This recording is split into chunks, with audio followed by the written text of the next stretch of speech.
you for joining us at 7 p.m. You're watching This Is Exclusive. I'm Niranjan. And on top of 7 p.m. and on this show, we are getting into Syria. Republic TV is the only Indian network inside the war-ravaged Syria, from where Bashar al-Assad has fled to Russia. He's been granted asylum in Russia. And we go deep inside Syria. We have a reporter there. The Republic Media Network gets you the ground reality of what has been going on in Syria and the situation as we speak, as rebels take over. That and more on the show this evening. Here are the headlines.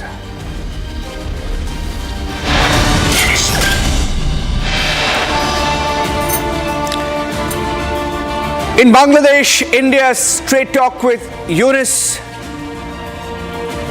Foreign Secretary sends the message to Bangladesh to protect Hindus at any cost.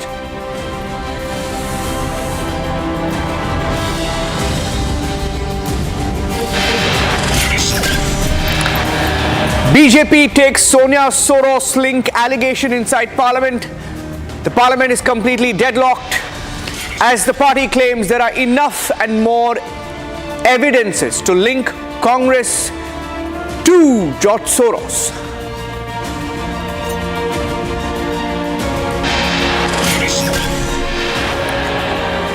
On the show this evening, we have a Trump aide who's joining us on the show to talk about George Soros NGO and how it's becoming a menace even for America.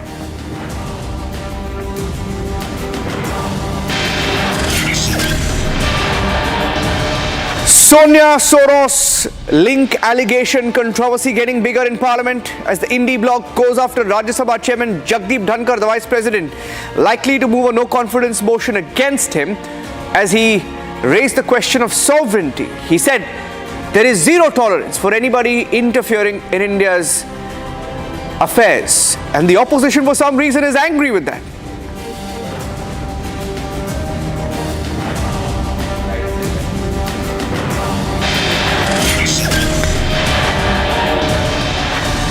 Central government likely to bring the One Nation, One Election bill to Parliament in the ongoing winter session.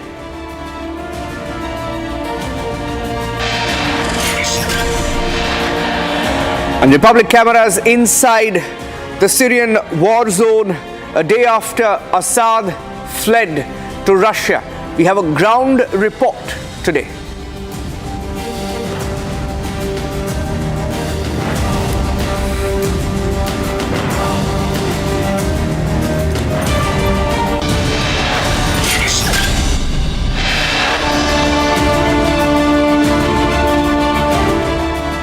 The whole world is watching what's going on inside the war-ravaged Syria. The war has been ongoing for several years now. There are several rebel groups, many of them who've been fighting, and many of them controlled by outside powers. Some controlled by Turkey, some controlled by America, a few Kurdish groups. And for anybody who's watching what's ongoing in Syria, you may be wondering what's going on, who's behind the war. Who are the world powers behind the war, to be more specific? America has admitted it had a direct role to play in Assad and his government falling, in Assad having to flee Syria, and he's now landed in Russia. He's getting asylum there. We are the only network today in India to get inside the Syrian war zone. Here's a report that one of our correspondents sent from Homs in Syria. Take a look.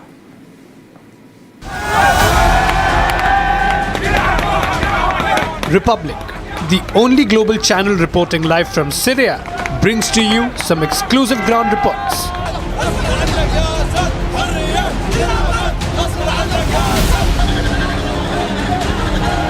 Hello everyone, this is Manar Kharbotli from Free Syria. It's free now. I'm talking to you from Home City, Al-Qasir. I'm at the main center of the city, and as you can see, it's destroyed due to Al-Assad bombing and destruction. Al-Assad tried to destroy every precious and each precious thing about those people's land, like their homes, their churches, their mosques. He didn't left anything for them. This is why people around Syria still celebrating the fall of Assad for the second day, and I think that they will still celebrating for the rest of their life. Assad wasn't a president; he was a criminal. He was a murderer. He killed millions of Syrians. Like he doesn't care about their religions, their opinion. He killed a lot of people, a lot of innocents, even children, women, old people, and young. I'm here with you to show you how people are coming back to their natural life after they feel safe, they feel secure, they feel happy here. They feel very happy for the fall of Assad. Nothing is gonna harm them. Nothing is gonna damage their homes. Nothing is gonna damage their mosques. Nothing is gonna damage their church. They will be safe. They will be safe, inshallah, for the rest of their lives. Many in Syria are rejoicing in the fall of Bashar al-Assad. And this is Homs, the center of the city, at Assad Square. All the people here in this city come out the streets to celebrate the fall of Assad, and as you can see, they are very happy. They can't express their feelings, so they are shouting. They are like in their cars, driving around the country, celebrating. We are here again after 12 years of displacement and misery. We're back to our home, to our land. We are free. Assad regime is over. Everything is over. We are not being killed anymore. We are free. Syria is free. Alhamdulillah. And this is the mosque of Khalid ibn Walid. It's very, very, very precious for the people in Syria. They are celebrating coming back to it after all these years, as they can't reach this location, which was under the control of Assad regime. And if they come here, they will be arrested. A lot of Syrian mothers are meeting their sons again after more than 10 years. A lot of happiness is spreading around this place. As you can see, they are very happy. This is a thing worth to celebrate. And this is the end of the story of the criminal, the story of the children killer, the story of the Syrian people killer. This is the end, and Assad is over, finally. Here I can show you the church, the prayer center of the Christian people here in Al-Aqsa, and how Assad regime tried to destroy it and destroy every precious center or building in this place or all the places around Syria. I can show you how is this city destroyed. This is why all the people around Syria celebrated the fall of Assad, and they all called for killing him. And here, Dr. Osama is with me, and he's gonna tell you how does he feel about the Assad fall. Can you tell us? يعني ما بحسن اوصف الشعور. ساعة فيض الصبح عموله صار بشار الاسد. ما تذكرت غير كلمة التونسي قال هرمنا لاجل هذه اللحظة التاريخية. الحمد لله رب العالمين. انا خرجت من هاي البلد، خرجت دقني سودي، يمكن خرجنا شبابا وعدنا شيابا. الحمد لله رب العالمين. رجعنا مرفوعين الراس. Alhamdulillah. So Dr. Osama is saying that he's very happy and he spent all his life waiting for this moment for the fall of Assad. He was displaced from his land, and now he's back. He said that he spent all his life waiting for this moment, and it worth it. He said that it's worth it. Okay, here you can see how this medical center with those simple service are trying to serve the people.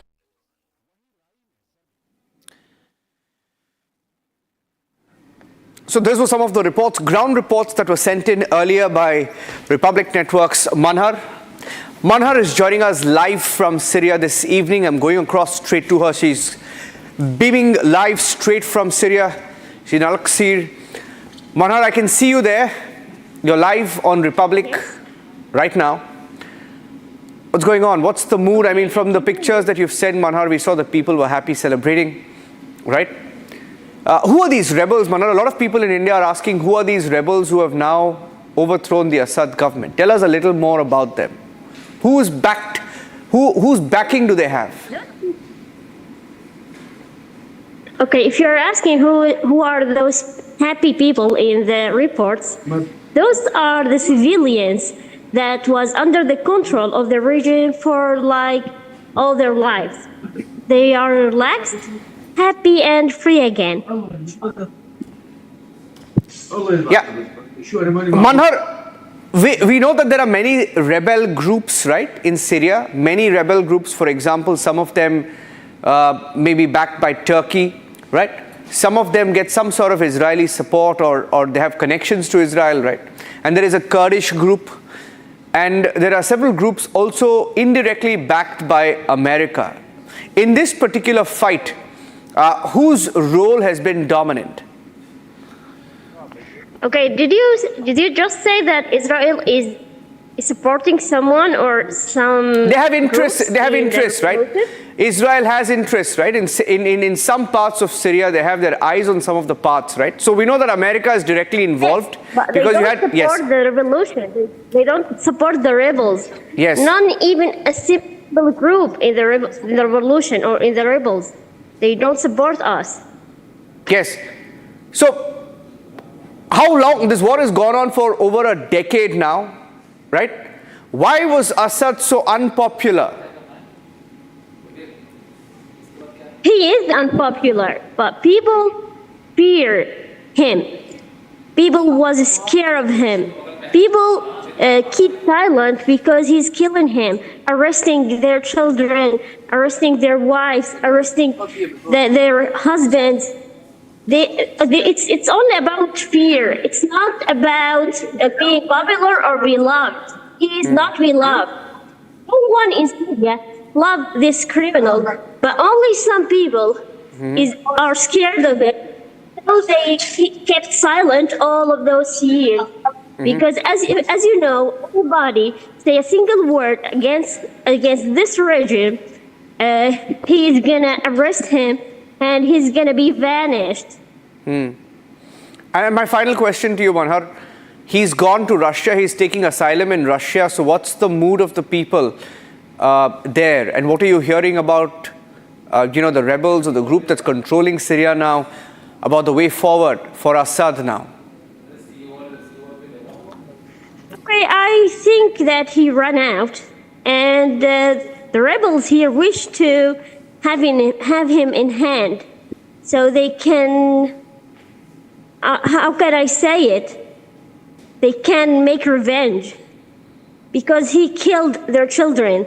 He killed their beloved people. But I think he ran out, and we don't care. We need to build this country. Yes. Thank you and stay safe, Manhar. Thank you for reporting for Republic TV from Syria. She's in Homs. Thank you for joining us. And let me also show you some of the faces of those involved in this movement, this war in Syria, the different people, the faces. This is Abu Muhammad al-Julani, the face of the Syrian rebel movement. He's the commander of the Hayat Tahrir al-Sham, one of the key people in the war in Syria over the last 1 decade. Let's show you a little more about who each of these people are. He's also a close aide of Abu Bakr al-Baghdadi of ISIS. Let me also tell you that he severed ties with Al-Qaeda in 2016. Dominant rebel force in Idlib. And just one of the faces. There are several rebel groups in Syria. We'll tell you more about each of these rebel groups in a short while from now. But I'm going to switch tracks because I have just about 7 to 8 minutes on the show. And I want to go to the next story because it's a very, very, very important one given what's been happening inside Parliament right now.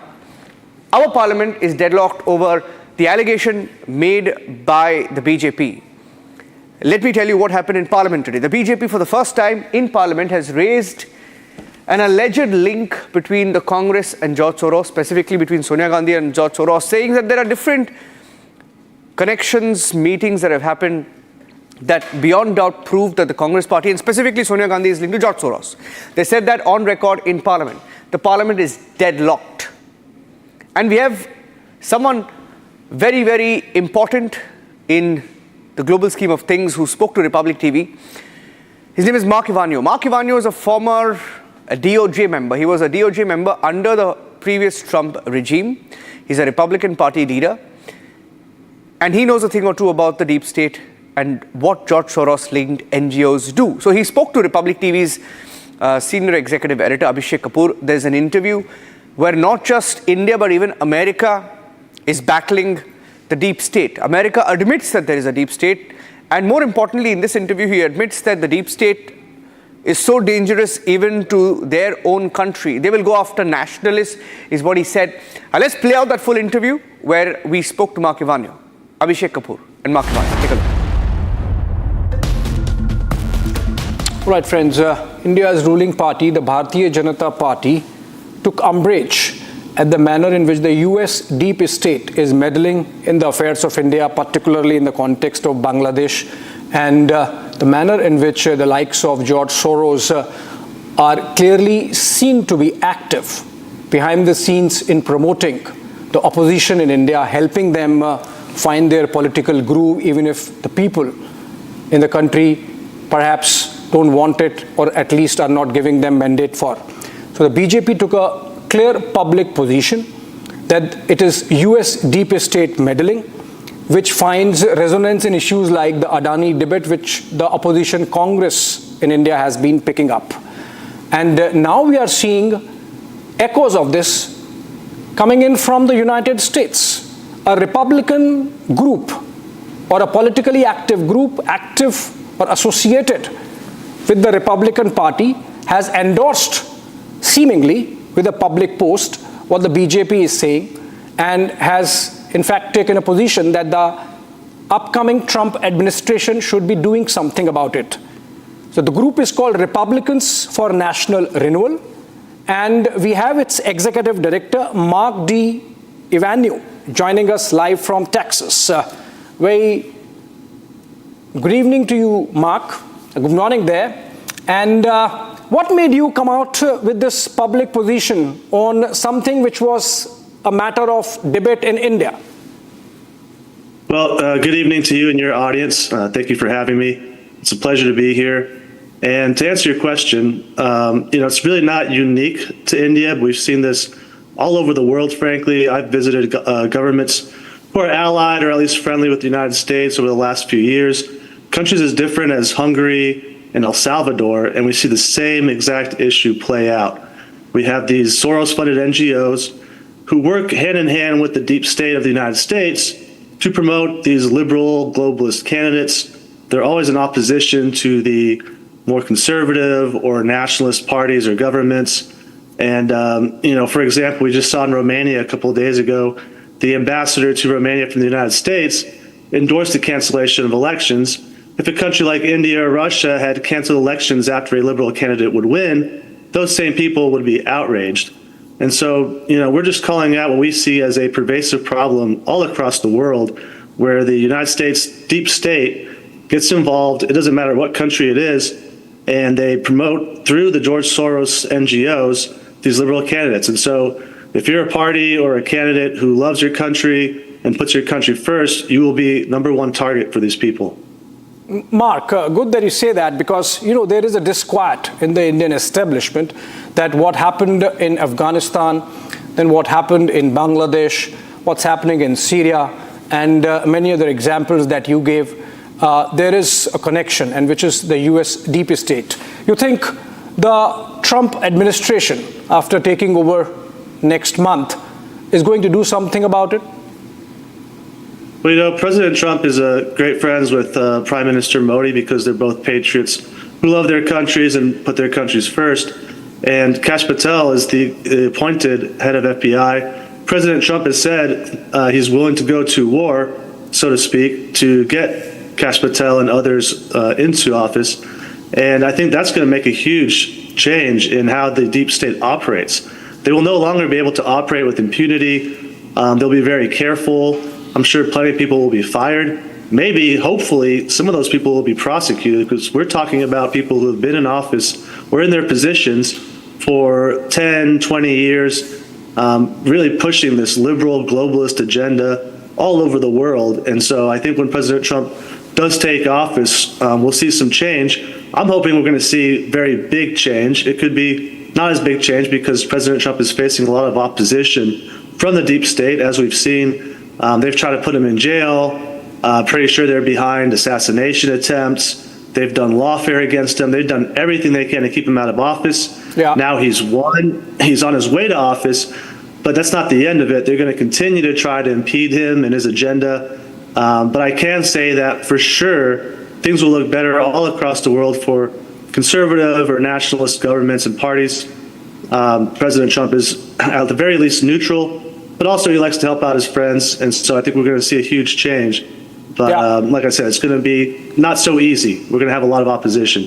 Yeah, I mean, President Trump, even in his first term, came on the plank of draining the swamp. Obviously, he couldn't in one term. Maybe this time he will double down on that aspect of his presidency. But Mark, given the fact that you mentioned about how nationalist regimes get targeted by the US deep state, are you sort of thinking of a conservative coalition, an international or global conservative coalition, so that, for example, the Republican Party in the United States and the BJP in India and similar parties in other countries sort of coordinate in a manner that in each territory, nation first remains the ideology which keeps currency rather than this globalist, woke, liberal agenda? Well, Abhishek, I'm glad you asked. Actually, we have Republicans for National Renewal has a domestic mission, which is to push the Republican Party away from the establishment, the fake conservatives, and more towards the America First, pro-Trump patriots. And likewise, our international mission is to connect Republicans who are more nationalists, more America First, with other patriots all over the world. And like I said, I've been in Hungary, I've been in El Salvador, Guatemala, trying to build that bridge between the conservatives in the United States and conservatives elsewhere, because I think we need to network and work together if we're ever going to be able to create an offense against George Soros NGOs, against the deep state. We have to work together. We can't just be these fractured, different coalitions, because the left is very well coordinated, as I'm sure you and your audience have seen. Yeah. They give out their marching orders, the globalists, and they're all repeating the same message, doing the same thing, Yeah. whether it's in the European Union or it's in Latin America or anywhere across the world. The leftists are very well coordinated, very well funded. And so I agree that we need to coordinate with the conservatives, the true patriots, not the fake conservatives, because there's a lot of those. And so we are actively working towards that. And during President Trump's next term, we Yeah. hope to strengthen those ties, especially between America and India. Yes. We're natural allies. President Trump and Prime Minister Modi get along great. Yes. And even Russia. President Trump and Vladimir Putin get along well. We're rivals. Yes. We don't have to be enemies. And so that's what we're looking forward to. Yes. It's clear, Mark, that as much as for India, George Soros is a problem for the United States also. Hopefully, with the change of government next month in Washington, D.C., something would move in that direction to make sure that this Soros deep state linkage is taken care of. On that note, thank you so much, Mark Ivanio, Executive Director of Republicans for National Renewal, joining us live from Texas. Yes, sir. Thank you. It was my pleasure.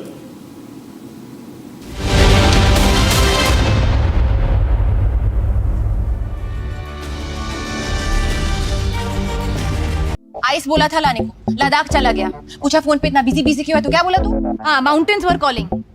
Doctor Jahangir उस दिन sunset देखने छज्जे पे चढ़ा, टूट गया। हाँ, तू किसने बोला घर की दीवार पे रॉक क्लाइंबिंग करने को? सफीना बदतमीजी। समझ गया। मेरे पास आप दोनों की प्रॉब्लम की मेडिसिन है। इसको घर पे लगाओगे तो शादी का तो पता नहीं, पर घर पक्का नहीं टूटेगा। रुंगटा नहीं तो घर स्ट्रॉन्ग नहीं। रुंगटा स्टील TMT बार एकदम solid.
Indie allies abandon Congress agenda and leadership.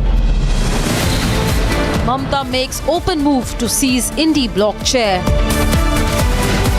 Arnab asks, have Indie allies lost confidence in Congress? Debating tonight at 8 p.m.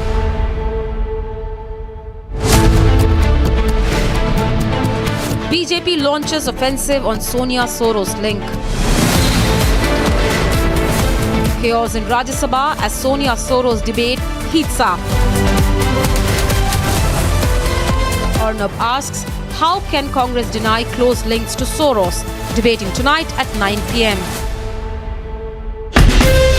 From Asia's largest news headquarters, setting the agenda for Bharat.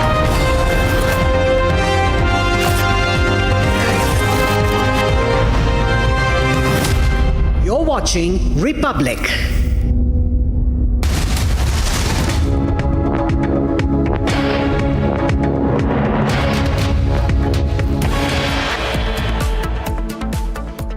Parliamentary erupts after BJP points to Sonia Gandhi's links to George Soros-funded group.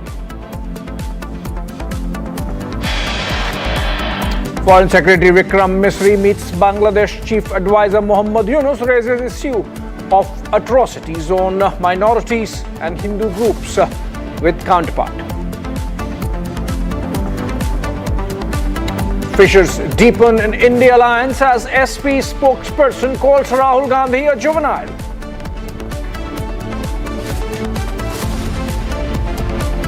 Indi parties sign no confidence motion against Vice President Jagdeep Dhankar for alleged partisanship in the Rajya Sabha.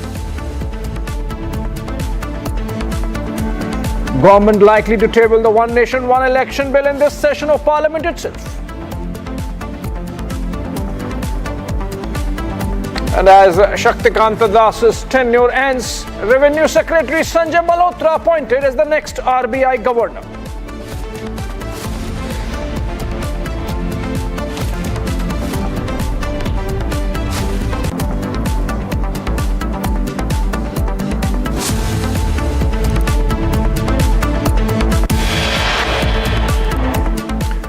All right, let's begin this bulletin with a breaking news development, which is Defense Minister Rajnath Singh, who's on a 3-day visit to Russia. He attended the commissioning ceremony of INS Tushil in Kaliningrad. He's there to participate in other India-Russia joint events, joint cooperation and collaboration events. But as of now, Rajnath Singh in Kaliningrad to oversee the commissioning of INS Tushil. It's a frigate that is joining the Indian Navy. It is a multi-role stealth frigate manufactured in Russia. And these pictures are from Kaliningrad, where the ceremony of commissioning of INS Tushil into the Indian Navy took place. This is the latest warship. It's a 4,000-ton multi-role stealth frigate, and it has weapons and sensors. Okay, fine. These are pictures from Kaliningrad, and of course, Union Defense Minister Rajnath Singh going to be in Russia for the next 3 days. Moving on.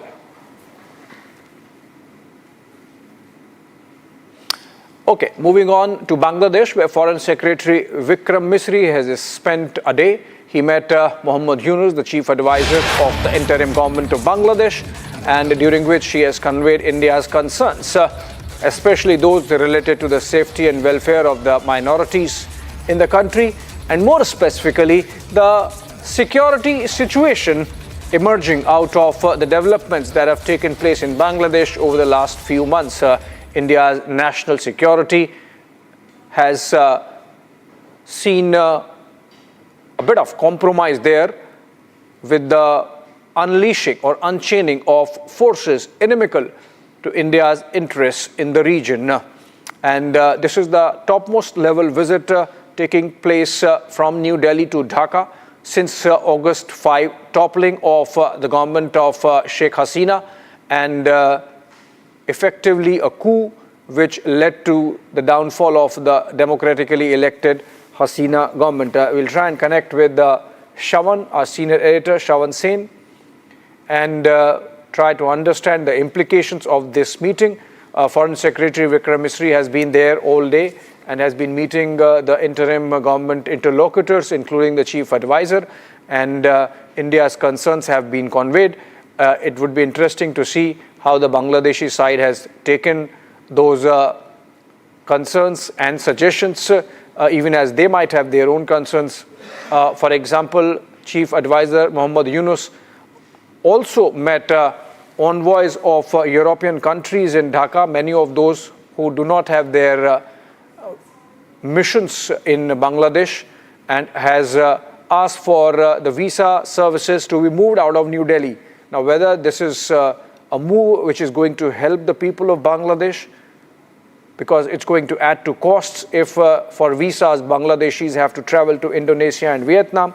But Shawan joining us live from the newsroom. Shawan, Foreign Secretary Vikram Misri spending a day in Dhaka, first top-level meeting or a meeting of this level happening since August 5. What, according to you, are our takeaways after this day of Foreign Secretary in Bangladesh? Well, in fact, as there's been a downslide, if you really see in this situation, particularly in Bangladesh after Sheikh Hasina was ousted, and given the fragile relationship that currently India shares with Bangladesh. Now, this visit certainly assumes significance. Now, just to go through the statement that has been issued by the Ministry of External Affairs, now there are at least a few big takeaways. One, with regards to India, straight talk with Bangladesh with regards to how minorities are being treated in Bangladesh, and that is one concern that has been raised by India. One, the Foreign Secretary meeting with his own counterpart in Bangladesh, and thereafter with Mohammed Yunus. Remember, all this while, Bangladesh has basically maintained that this is largely a narrative that has been built particularly by the Indian media. Having said that, questions were also raised about the veracity of various information coming out of Bangladesh. But remember, India has taken a very strong position, with the Prime Minister also raising concerns about how Hindus were being targeted in Bangladesh. Remember, this of course, now being taken up with Mohammed Yunus. Yeah. Second, with regards to trade and cooperation, particularly in various other sectors, these are some issues that have also been raised in the talks that have taken place with the Foreign Secretary, with his counterpart, and thereafter with Mohammed Yunus. Right. Thank you so much, Shawana, with those updates on what's really happening in Dhaka with Foreign Secretary Vikram Misri spending a day there. Moving on, and to another very important development that has taken place in Parliament, which is the Union government has decided to bring in the One Nation, One Election bill in this very winter session, and a decision to accept the recommendations of the Ramnath Kovind Committee on this very important piece of legislation and electoral reform was taken last month, with the Union Cabinet going through the committee report and accepting in its totality. However, it seems that the bill, after being introduced, is going to be sent to a joint parliamentary committee, agreeing to the opposition demand that all the provisions be vetted thoroughly. I'm told Harsha joins us live from outside the Parliament. Harsha, you got this information earlier that the government is contemplating to bring the One Nation, One Election bill in this very session of Parliament. Have you been told that the bill is ready? Also, why this decision to preemptively take it to the joint parliamentary committee?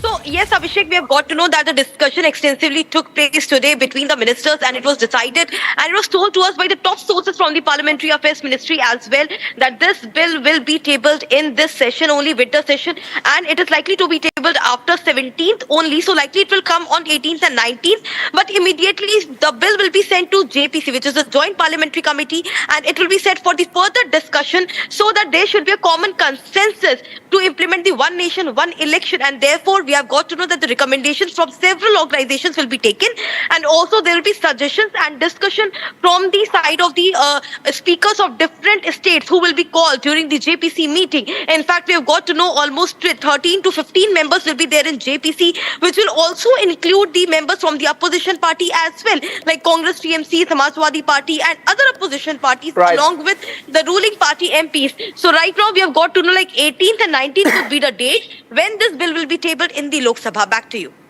Right. Thank you so much, Harsha, with those details. Obviously, keenly awaited electoral reform, a bill for which is going to be brought in this session of Parliament itself. Moving on to another story which really trended and had the attention of everyone in and out of the Parliament, more out perhaps than inside. What is important is that the Congress party seems to be facing heat from not just the government, but some of its allies also. Amid deepening concerns over the Congress's alleged links to American billionaire George Soros, the BJP today came out with more stunning charges against the grand old party. The ruling party linked former Congress President Sonia Gandhi to Soros, while urging all parties to come together against the larger conspiracy to destabilize the country and the Parliament. Take a look at this report. The BJP today went all out against the Congress over its alleged links to American billionaire George Soros. Stepping up the offensive against the Congress, the BJP drew a direct link between former party president Sonia Gandhi and Soros. The BJP claimed that Sonia was one of the 4 co-chairs of the Forum of Democratic Leaders in Asia Pacific, a think tank receiving funding support from the Open Society Foundation of George Soros. Addressing a press conference today, BJP MP Sudhanshu Trivedi questioned the timing of reports targeting the centre or the country's wealth creators every time the parliament goes into session. Turning the tables on the Indi, which has been raising a ruckus in parliament over the Adani indictment issue, the BJP demanded a debate on the alleged Sonia-Soros tango. यह विषय कोई नया नहीं था कि OCCRP ने पहली बार 1 जुलाई को छाप दिया। ये जून में भी पता चल चुका था कि ब्राजील कोवैक्सीन नहीं ले रहा है, मगर जब OCCRP ने छापा तब जाके राहुल गांधी ने इस पे प्रेस कॉन्फ्रेंस किया। अर्थात OCCRP dictates and Rahul Gandhi follows. The BJP claimed the forum allegedly co-chaired by Sonia gave a call for justice in Jammu and Kashmir. जो कुछ घटनाएं जॉर्ज सोरेस, उनका ऑर्गेनाइजेशन और उनसे जुड़े हुए विदेशी संस्थान कर रहे हैं, वो भारत में अस्थिरता पैदा करने की एक देशद्रोह के समकक्ष साजिश है. It amounts to destabilize the nation and equivalent to treason. अगर ऐसे लोगों के साथ आपका संबंध है तो मैं कांग्रेस के शीर्ष नेतृत्व से पूछना चाहता हूं, क्या आपका शीर्ष नेतृत्व देशद्रोहियों के साथ है? Claiming Sonia to be a co-president of the think tank, the BJP said it receives funding support from the Open Society Foundation of George Soros. The alleged Congress-Soros link raised a firestorm in Parliament, with Union Minister JP Nadda pushing for a debate on the issue. जिस तरीके से खबरें आ रही हैं कि forum of democratic leaders in Asia Pacific, इसका संबंध जिस तरीके से जॉर्ज सोरोस के साथ सामने आता है, वो बहुत ही चिंताजनक है. हम लोग चाहते हैं कि इस पर चर्चा हो. The Congress meanwhile dismissed the charges as a ploy to deflect public attention from the Adani indictment row. It took them 11 years to find out all this. Wah re wah. They're real slow coaches, I must say. They're quite useless. So this is their new diversionary tactic, that they'll find some reason to divert from the real issue. Everyone knows this drama of theirs. Nobody is going to believe them. And if they have so much proof, go ahead and do what you have to do. Karona! Meanwhile, Republic exclusively learned that the Indi members were considering bringing a no-confidence motion against Rajya Sabha Chairman Jagdeep Dhankar, alleging partisan conduct. However, an unfazed BJP doubled down on its claim of a Congress-Soros link. अगर 0 our में वो विषय आया और उठाया गया, तो आखिरकार इतनी पीड़ा कांग्रेस को सोरस के साथ तार जुड़ने पे क्यों? ये अंकल सोरस के साथ क्या रिश्ता है भाई? राहुल जी बताइए देश को, सोनिया जी बताइए देश को, ये रिश्ता क्या कहलाता है? और एक बार नहीं बार बार आता है और पूरी दुनिया भर में लोकतंत्र को कमजोर करने की जो कोशिश करता है, उसके साथ कांग्रेस का हाथ क्यों है? As the political war explodes over the alleged Congress-Soros dalliance, the big question is, what's stopping the centre from instituting a probe? All right, moving on, but staying with Delhi. Over 40 schools in the national capital, including prominent institutions such as the Delhi Public School Arkepuram and the GD Goenka Public School Paschim Vihar, received a bomb threat via email. The incident marked a rerun of hoax bomb threats sent to Delhi schools earlier. The Delhi police carried out searches but found nothing suspicious. The threat was subsequently declared as a hoax, but why is it repeatedly happening? Here's a report. Panic gripped students after several schools in the national capital received an email threatening explosions. Among the schools that reported to have received the threat mail were prominent institutions such as the Delhi Public School Arkepuram and GD Goenka Public School Paschim Vihar. The threat mail targeted over 40 schools in the capital. The email sent Sunday late night claimed that bombs had been planted on the school campuses. Delhi के कुछ schools में bomb threat की emails मिली हैं इसके emails के मिलने के तुरंत बाद पुलिस ने अपनी कार्रवाई शुरू कर दी। तमाम जगह पुलिस टीम्स पहुंच के हम सारे स्कूल्स की सिक्योरिटी और बच्चों की सिक्योरिटी इंश्योर कर रहे हैं। और मैं आपको और आपके माध्यम से सभी पेरेंट्स को, दिल्ली की जनता को ये आश्वस्त करना चाहूँगा कि पुलिस बच्चों और स्कूल्स की सिक्योरिटी को इंश्योर करने के लिए हर संभव प्रयास करेगी और उसको इंश्योर करेगी। साथ ही जो ईमेल्स का सोर्स है उस तक भी हम जल्दी पहुंचकर उसके ऊपर भी कार्रवाई करेंगे। The anonymous sender demanded $30,000 to stop the bombs from going off. The authorities responded swiftly as the schools closed early and the students were evacuated. Police teams were scrambled to the campuses for searches, but no explosive was found. The email bomb threat was later declared to be a hoax.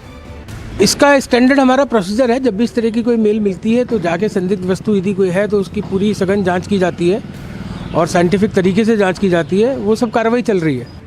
The ruling arm of the party, meanwhile, took a fresh swipe at the center over the prevailing law and order situation in the national capital. Overall अगर देखें पूरी दिल्ली में दहशत का माहौल बना रखा है भारतीय जनता पार्टी ने। Total law and order failure है अमित शाह जी का। गृह मंत्री होने के नाते उनको ये जिम्मेदारी लेनी चाहिए कि जिस राजधानी में वो गृह मंत्री के रूप में बैठे हैं देश की, दिल्ली में चारों तरफ व्यापारियों से रंगदारी वसूली जा रही है। चारों तरफ बदमाश खुलेआम पिस्टल लहराते हुए फायरिंग करते हुए घूम रहे हैं। रोज़ घटनाएं हो रही हैं इस तरह की और अब हमारे बच्चे भी सुरक्षित नहीं हैं। We are standing outside Mother Mary's School here in Mayur Vihar Phase 1, where bomb hoax a call message was received at this particular school at around 11:30 to 12 at night, while the administration came in the morning to find out so as to send all the students back from the school early in the morning.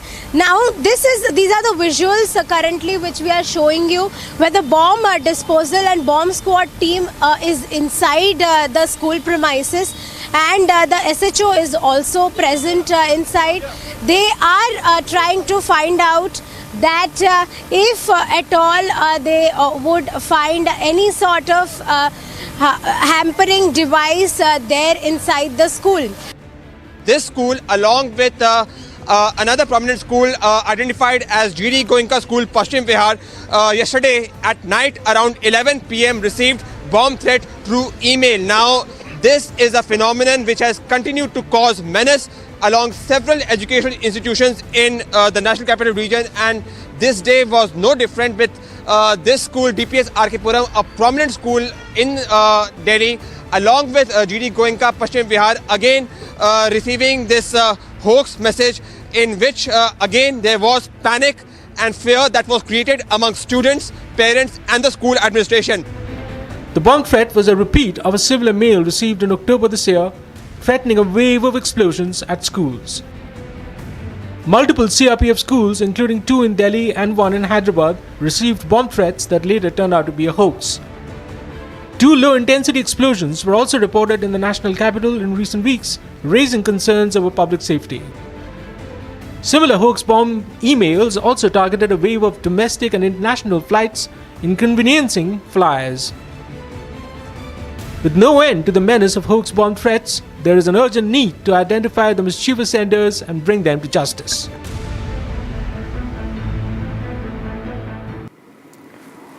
All right, while everyone is concerned about the Rohingya influx and many want them to be removed from the country because they seem to be illegal squatters, in Jammu and Kashmir seems to be a different case. After an order by the J&K Chief Minister Omar Abdullah, the Jammu administration has restored water supply to 400 plus Rohingya refugees and their families residing in the region.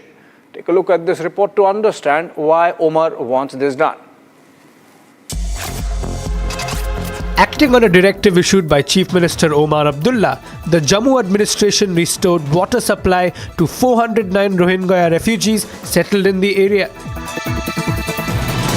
An order issued by the previous Mehbooba Mufti-led government to cut water supply to Rohingya settlers was set aside by Omar.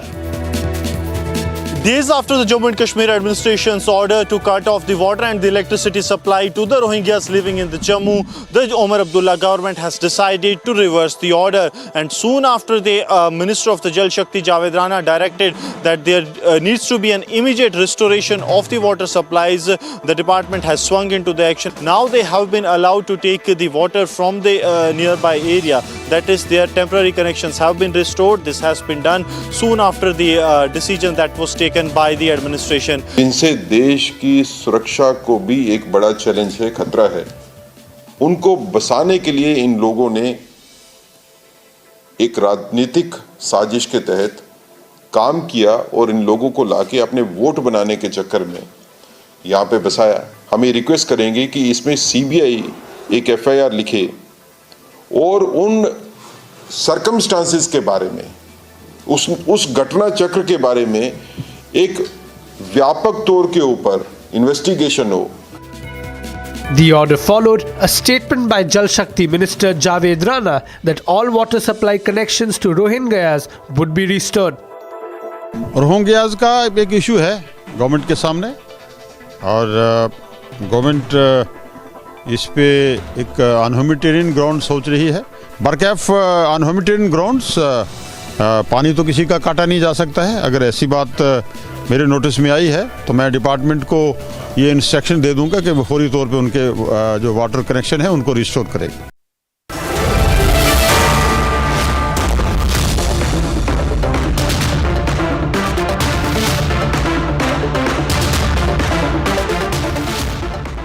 Ice बोला था लाने को, लद्दाख चला गया। पूछा phone पे इतना busy क्यों है, तो क्या बोला तू? हाँ, mountains were calling. Doctor Jahangir, उस दिन सनसेट देखने छज्जे पे चढ़ा, टूट गया। हाँ, तू किसने बोला घर की दीवार पे रॉक क्लाइंबिंग करने को? सफीना बदतमीजी। समझ गया। मेरे पास आप दोनों की प्रॉब्लम की मेडिसिन है। इसको घर पे लगाओगे तो शादी का तो पता नहीं, पर घर पक्का नहीं टूटेगा। रुंगटा नहीं तो घर स्ट्रॉन्ग नहीं। रुंगटा स्टील TMT बार एकदम solid.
Biden administration also, in fact, they were trying to hopefully drive a wedge or attract you from China and into the US sphere more. But President-elect Trump... We were trying to attract them into the Indian sphere. Okay. Foreign Minister Jaishankar. It is said that certainly we know Prime Minister Modi had a very close relationship with President Trump in his first term. We know that the Biden administration also, in fact, they were trying to hopefully drive a wedge or attract you from China and into the US sphere more. But President-elect Trump... We were trying to attract them into the Indian sphere.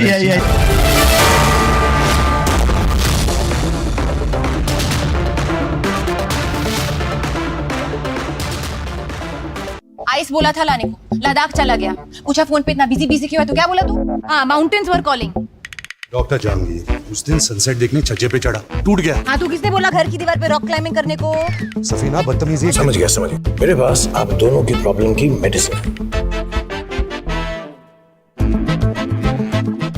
इसको घर पे लगाओगे तो शादी का तो पता नहीं, पर घर पक्का नहीं टूटेगा। रुंगटा नहीं तो घर स्ट्रॉन्ग नहीं। रुंगटा स्टील TMT बार एकदम solid.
أنا في منزلي لم أغادره، وذلك بسبب انتمائي إلى هذا البلد وعدم معرفتي لأي بلد آخر غيره وطنا.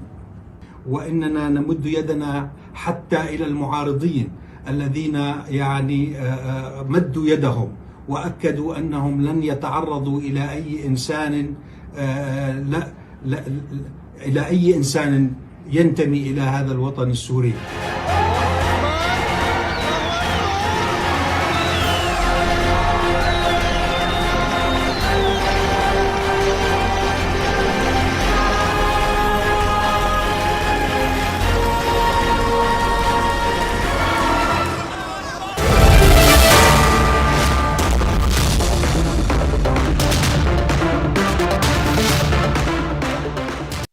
Amity has been ranked India's #1 not-for-profit private university for 11th year with top 10 ranked institutions in management, engineering, biotech, law, mass comm, telecom, hospitality, fashion and more.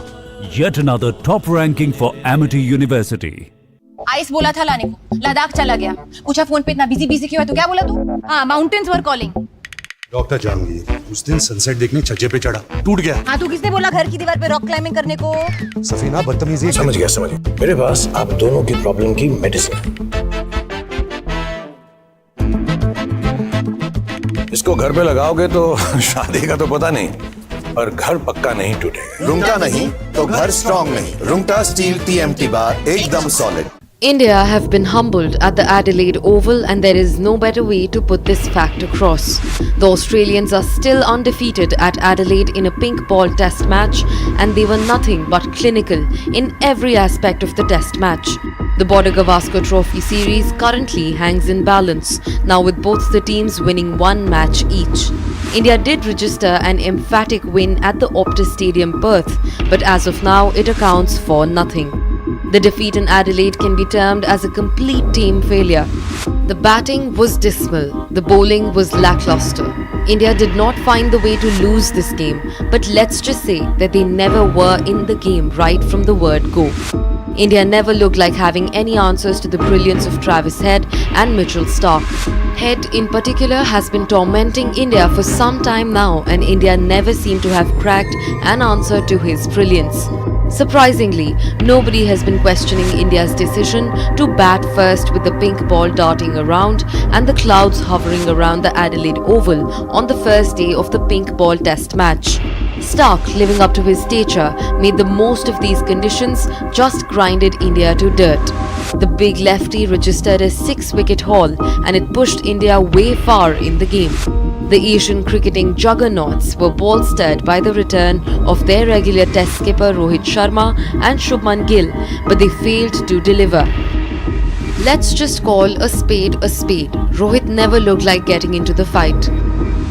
The batting prowess of all the big names such as Virat Kohli, Yashasvi Jaiswal, KL Rahul, Rishabh Pant and Ravichandran Ashwin resulted to nothing as India were bundles out for 180 runs in the first innings. Making things worse, Travis Head did what he does the best, tormented India. The left-handed batter scored a stellar 140 runs, which literally pushed India out of the game. India batted in the twilight period of the day 2 and they lost 5 wickets overnight. The Indian batting continued to remain far from good, even on the second day. The Perth Test match was special, and every sense and the loss in Adelaide is equally disappointing and raises big questions about India's future in Test match cricket. The batters just don't hold up, and the batting collapses are happening way too frequently. The bowlers have still tried to put India in the commanding position on more than one occasion. The next Test match will be played in Brisbane. India allies abandon Congress agenda and leadership. Mamata makes open move to seize Indi bloc chair. Arnab asks, have Indi allies lost confidence in Congress? Debating tonight at 8 p.m.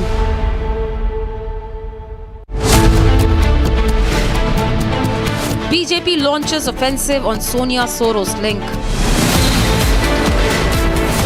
Chaos in Rajya Sabha as Sonia Soros debate heats up. Arnab asks, how can Congress deny close links to Soros? Debating tonight at 9 p.m.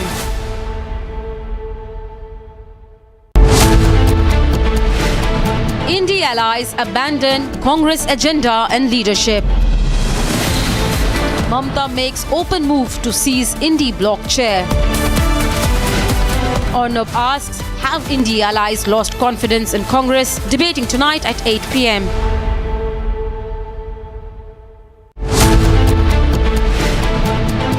BJP launches offensive on Sonia Soros link.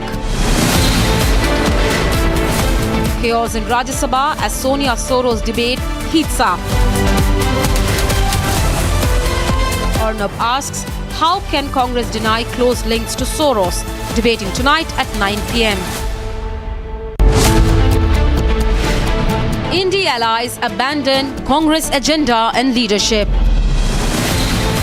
Mamta makes open move to seize Indie bloc chair. Arnab asks, have Indie allies lost confidence in Congress? Debating tonight at 8 p.m.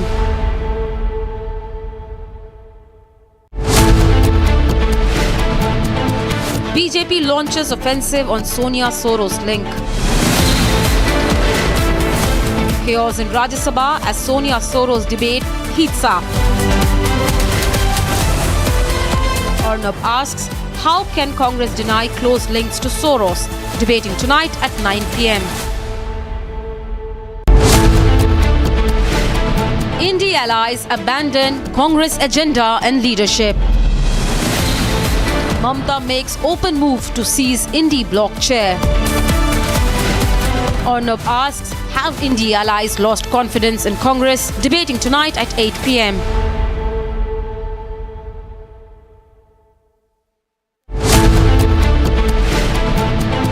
BJP launches offensive on from Asia's largest news headquarters, setting the agenda for Bharat.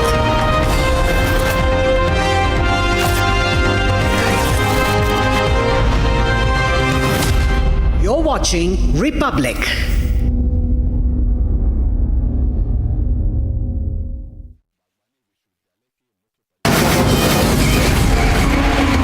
From the Republic Media Network headquarters, it's time for Arnab Goswami on the debate.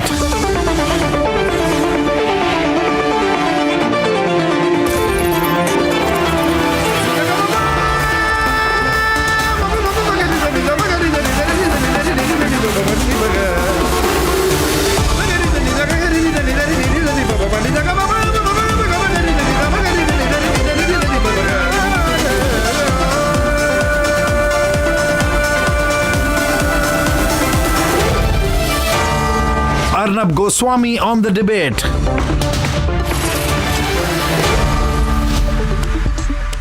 Welcome to the debate, ladies and gentlemen. The opposition says it's planning to move a no-trust motion against Vice President and Rajya Sabha Chairperson Jagdeep Dhankar. Rubbish. Is the usual grievance, nonsense. We are so unhappy. We are so aggrieved. We aren't allowed to speak on this and that and Adani and all that rubbish, ladies and gentlemen. My view is that there is no point trying to unite against Jagdeep Dhankar and make him a common enemy, when the fact is that internally these Indie parties are having a huge fight internally with the Congress party.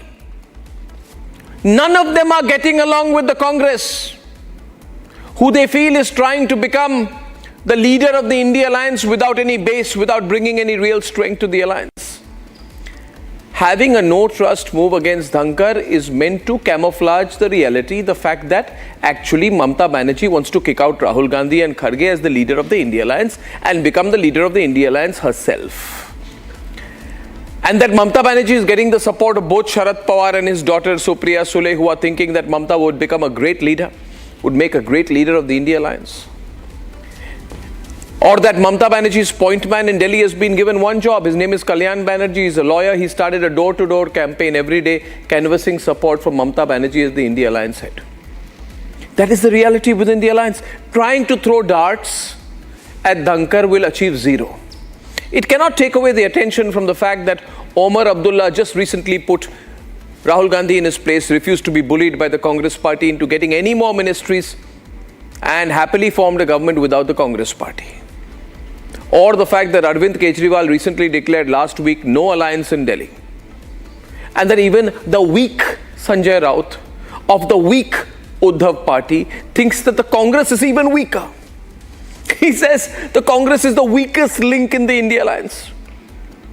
Or the fact that the Samajwadi party broke ties with the Congress in Maharashtra a couple of days back after an Uddhav Sena leader did a U-turn on their definition of secularism by celebrating the Babri Masjid demolition. You see, viewers, the problem of the India alliance is within. They should have a confidence vote. I believe they should have a confidence vote. They should have a trust vote. But the trust vote by the opposition must first be regarding Rahul Gandhi, who has appointed himself as the India Alliance leader. Now, as the Vadra family sees the Congress restricted to 3 states,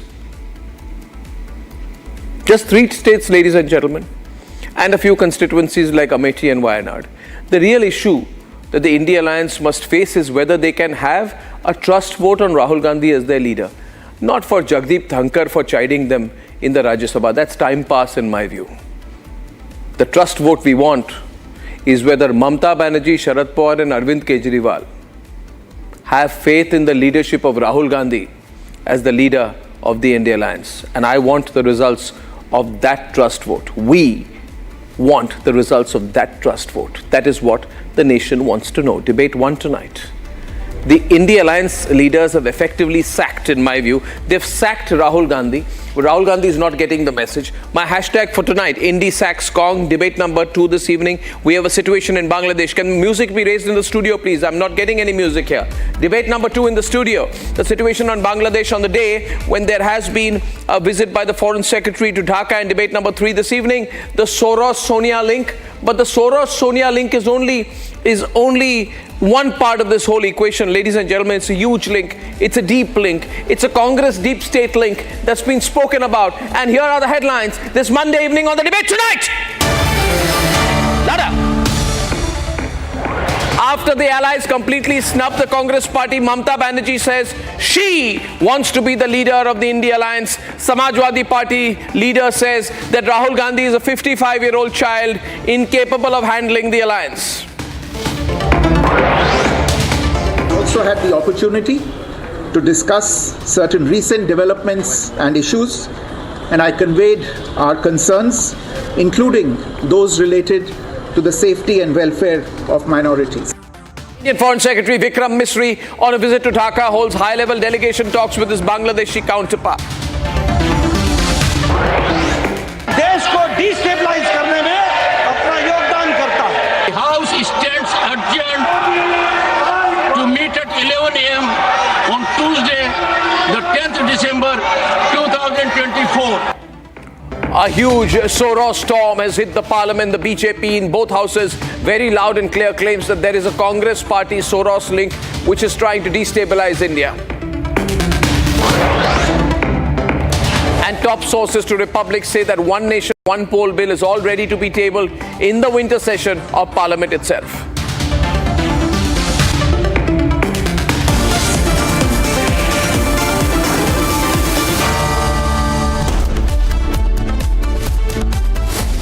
And latest political developments this evening. I'm starting with a situation regarding the India Alliance. And as I began by saying, the fact is it's Indy versus the Congress. Trying to fight Jagdeep Dhankar is useless. It's time pass. The fact is whether the Indy will continue to be led by Rahul Gandhi. Let's debate. The Congress party today finds itself cornered by key alliance partners, snubbed for its electoral failures and parliamentary disruptions. The TMC Supremo has pitched herself as the Indy bloc leader. Who better than Mamata Banerjee is to lead the India bloc? Who's performing? So the one who performs and the one who can show the door to Narendra Modi ji and BJP is Mamata Banerjee. So you also analyze and you'll know that there was nobody better than Mamata Banerjee to lead the nation. The Samajwadi Party says that Rahul Gandhi is a 55-year-old child. The RJD says that Lalu Prasad Yadav is the perfect fit to lead the India Alliance. गैर भाजपा विपक्षी दलों की एकजुटता के सबसे बड़े architect सूत्रधार कोई है तो आदरणीय लालू प्रसाद जी रहे हैं।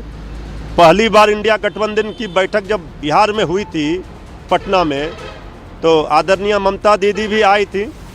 तो ममता दीदी जो चिंता प्रकट कर रही है, जो बात कह रही है, पर इंडिया गठबंधन में शामिल सभी दल के नेता मिल बैठ करके तय करेंगे।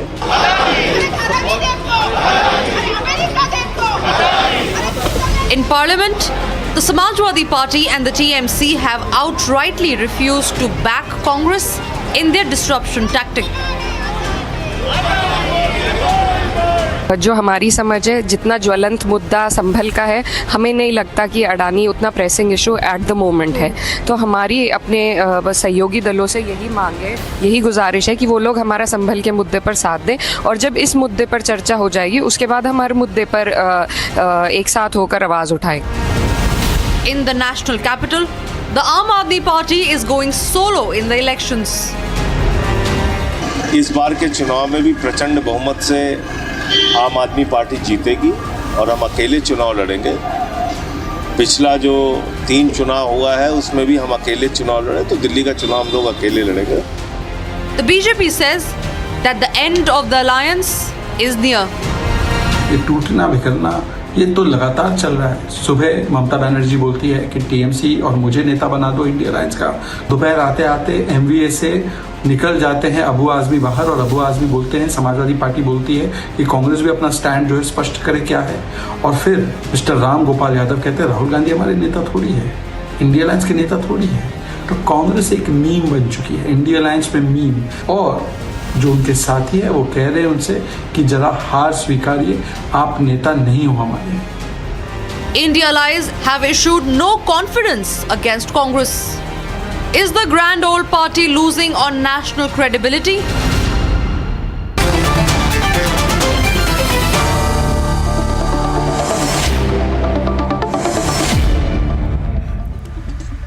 I want quick responses, quick and short and sharp and sweet. Dr. Professor Anwar Pasha, is Rahul Gandhi the leader of the India Alliance? Is Rahul Gandhi even today the leader of the India Alliance, sir?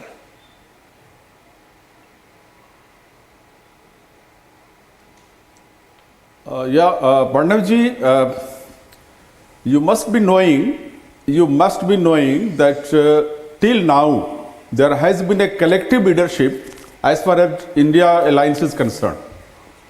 We believe in collective leadership and we have been following that principle. There was no, it is wrong to say that Rahul Gandhi is leading this alliance, India Alliance. This is your perception and we do not agree with this. Okay, so since very inception there has been a collective leadership in India Alliance. Yes. I thank you for your initial comments. At this stage, I thank you. No, 1 minute. I said then I'll go to everyone. You see, 1 minute, Mr. Pasha. Let's go by the time. Mr. Pasha, I haven't started the debate. Please relax. 10 seconds. अरे यार ऐसे नहीं होता है ना 10 seconds. You got to understand. Go by the rules, sir. Completed.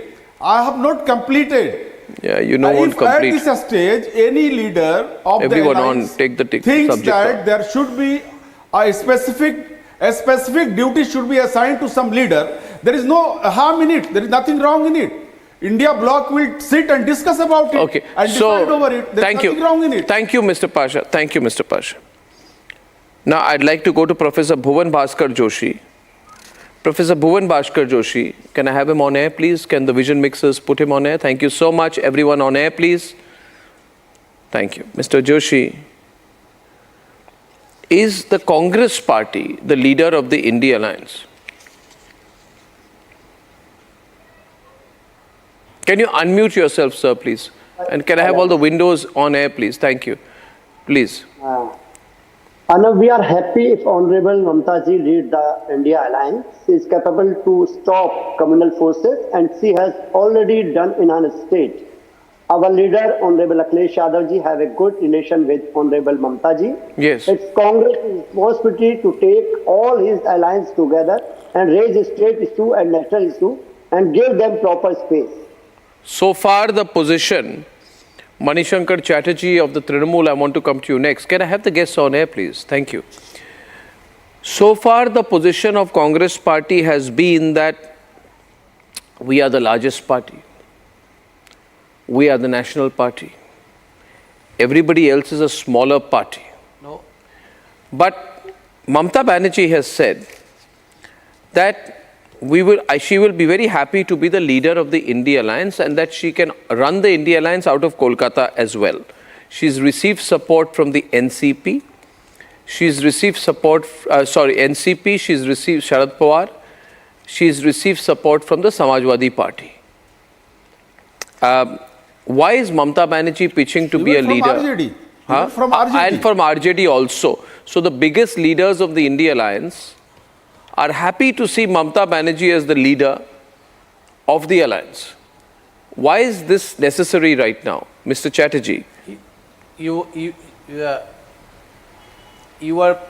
are pointed out that the largest party of the Congress. I am pointed out that what is the important party, what is the important person. You don't forget that the BJP also formed the government with the other party who are not the largest party. But that is the important party. Mamata Banerjee is a creator of this alliance. So she is not fighting for becoming a leader of the India.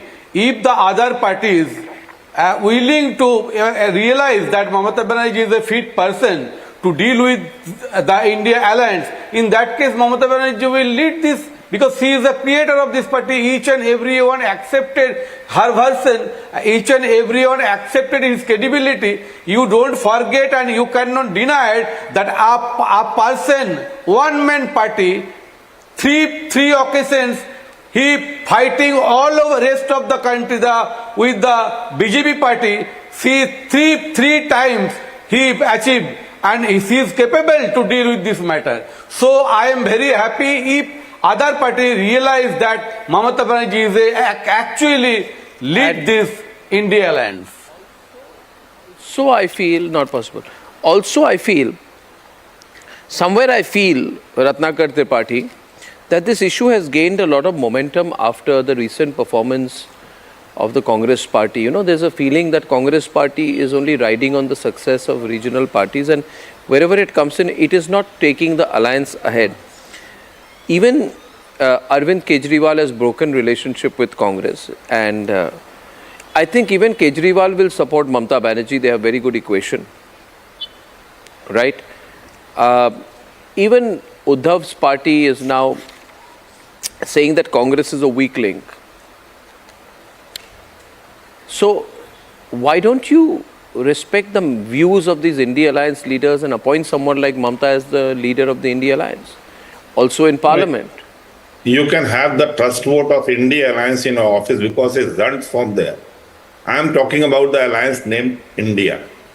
So one thing, we don't go by your advice. No. India Alliance, the last word for A is alliance. Just above my head, you are running a heading, India United. India. Everybody knows your hatred towards Congress and the opposition. And no one cares about your feelings, sir. I don't know. We don't care about what you feel. Okay. And what you advise. To be very frank and true, we don't even care, not even a bit. I am not giving you any advice, Ratnakar Tripathi. The other alliance partners are saying that Mamata Banerjee will be a very good leader. Will she not be a good leader? Why you always interrupt? Now let me tell you one thing. Rahul Gandhi is one of the leaders of the India Alliance. Okay. The chairman is Mr. Khadge. So when Ram Gopal Yadav ji said ki Rahul Gandhi neta nahi, he was not wrong. And Mamata Banerjee didn't offer a coup. She didn't say ki I am going to lead the alliance. No. He said, please let me complete, sir.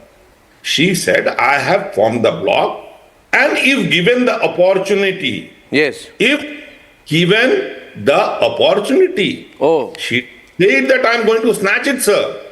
If given an opportunity, I will come to your studio. Well.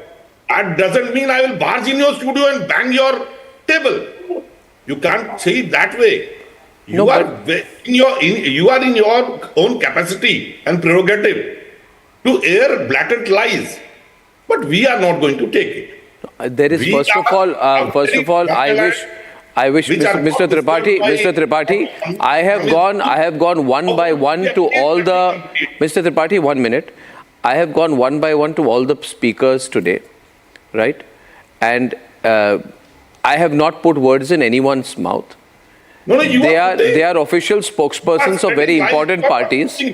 So two of them are professors, Professor Anwar Pasha and Professor Bhuvan Bhaskar Joshi. Banerjee Didi offered a coup. She said, I will do a coup.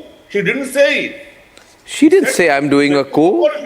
And what is wrong in that? No, but what is wrong in that, sir? Sir, tell me. Sir, there's nothing wrong. That is, somebody says that I was the part, I have formed the bloc, I am a part of that bloc. If given the opportunity, I will be there. What is wrong there? But may I ask you one thing? And before I go to Tuhin, because I want to go to Professor Joshi and maybe Professor Pasha. When you are saying if given an opportunity, you're already behaving like a big brother. I am the one who will decide whether Mamta should be given an opportunity. It was an interview and I mean air it in toto. Bear with me for 10 seconds. You are doing what you know. I don't know about your journalism classes, but we have a story in DHU that when Pope landed somewhere, the reporter asked that, will you visit nightclubs here? And the Pope said, are there nightclubs here? And the next day the headlines were, while ascending from the plane, the Pope asked, are there nightclubs here? So you are doing the same thing. Sir, you are, I don't know what kind of tabloids you read. This is a serious issue. I want to bring in Tuhin on. See, I'll tell you one thing. I have 1 minute, sir, Mr. Tripathi. I have given you maximum time. Let me go to Tuhin also. Tuhin, now there is an issue. You are watching it on the sidelines. You must be enjoying it. You must be enjoying it, having a lot of fun at this. But you see, Tuhin, these are serious parties. Do you believe? Do you believe there's something happening within the India alliance? How do you view it? A, right? The reality is, Yes. What is the reality? The reality is there are no leaders left in the India alliance who can take on the NDA. As far as the Congress is concerned, under Rahul Gandhi, they became extremely ambitious. They decided to work on international alliances with Soros and with OCCRP and the like. And as a result of which, the local alliance partners started feeling ignored and outsmarted. But why is Mamata Banerjee getting so desperate? The real reason is that she wants to extract her pound of flesh while the sun is shining. She fears that she will not be able to retain Bengal in 2026. She fears that her condition will be the same as that of Uddhav Thackeray and Sharad Pawar today. The writing on the wall is very clear from all India alliance partners, including Samajwadi Party. That is why they are becoming desperate. They don't have real issues. They don't have real issues. Just allow me to complete 20 more seconds. 20 seconds. And I will tell you why this is happening with India alliance, because they are depending upon fake issues. Manishankar, 1 minute. Manishankar ji, just wait 1 minute. Wait 1 minute. Mr. Chatterjee, just wait 1 minute. Please, I'll come to you. Let him finish. 20-30 seconds. The reason why this is happening to India alliance is because of their overt dependence on fake issues. They use villagers to stoke up emotions against the EVM. They can't get over their obsession with Adani, whereas the country is not interested in Adani.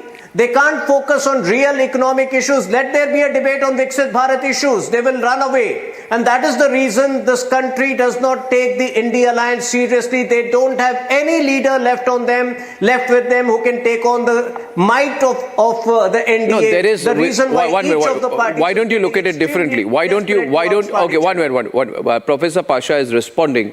A small intervention from my side. Why don't you look at it differently? Is it possible that the India alliance is trying to make itself stronger by letting an experienced regional leader become the head of the alliance rather than a losing national party? You're going for a winning regional party, and at the end of the day, the strength of the India alliance is that it has a number of regional parties who are effectively fighting the BJP. You can't discount that. You also have to realize, Tuhin, you have to realize Omar Abdullah won. Congress may have lost in Kashmir, but Omar Abdullah won. Congress may have not done, it's not the basis for the performance in Jharkhand, but JMM won. One minute. You are constantly highlighting because it is convenient for you, Tuhin. It is convenient for you to put the focus on Congress party because they are weak. But it's not easy for you to put a focus on Samajwadi or Mamta or Aam Aadmi Party. You want Congress to lead India alliance. Because as long as Rahul Gandhi and Kharge are leading India alliance, the alliance will not be half as strong as it might be if a Akhilesh or a Mamta or a Arvind Kejriwal were to be its leader. You know that. You want the India alliance to remain weak. That's why you're smiling right now. You won't like it if Mamta takes over.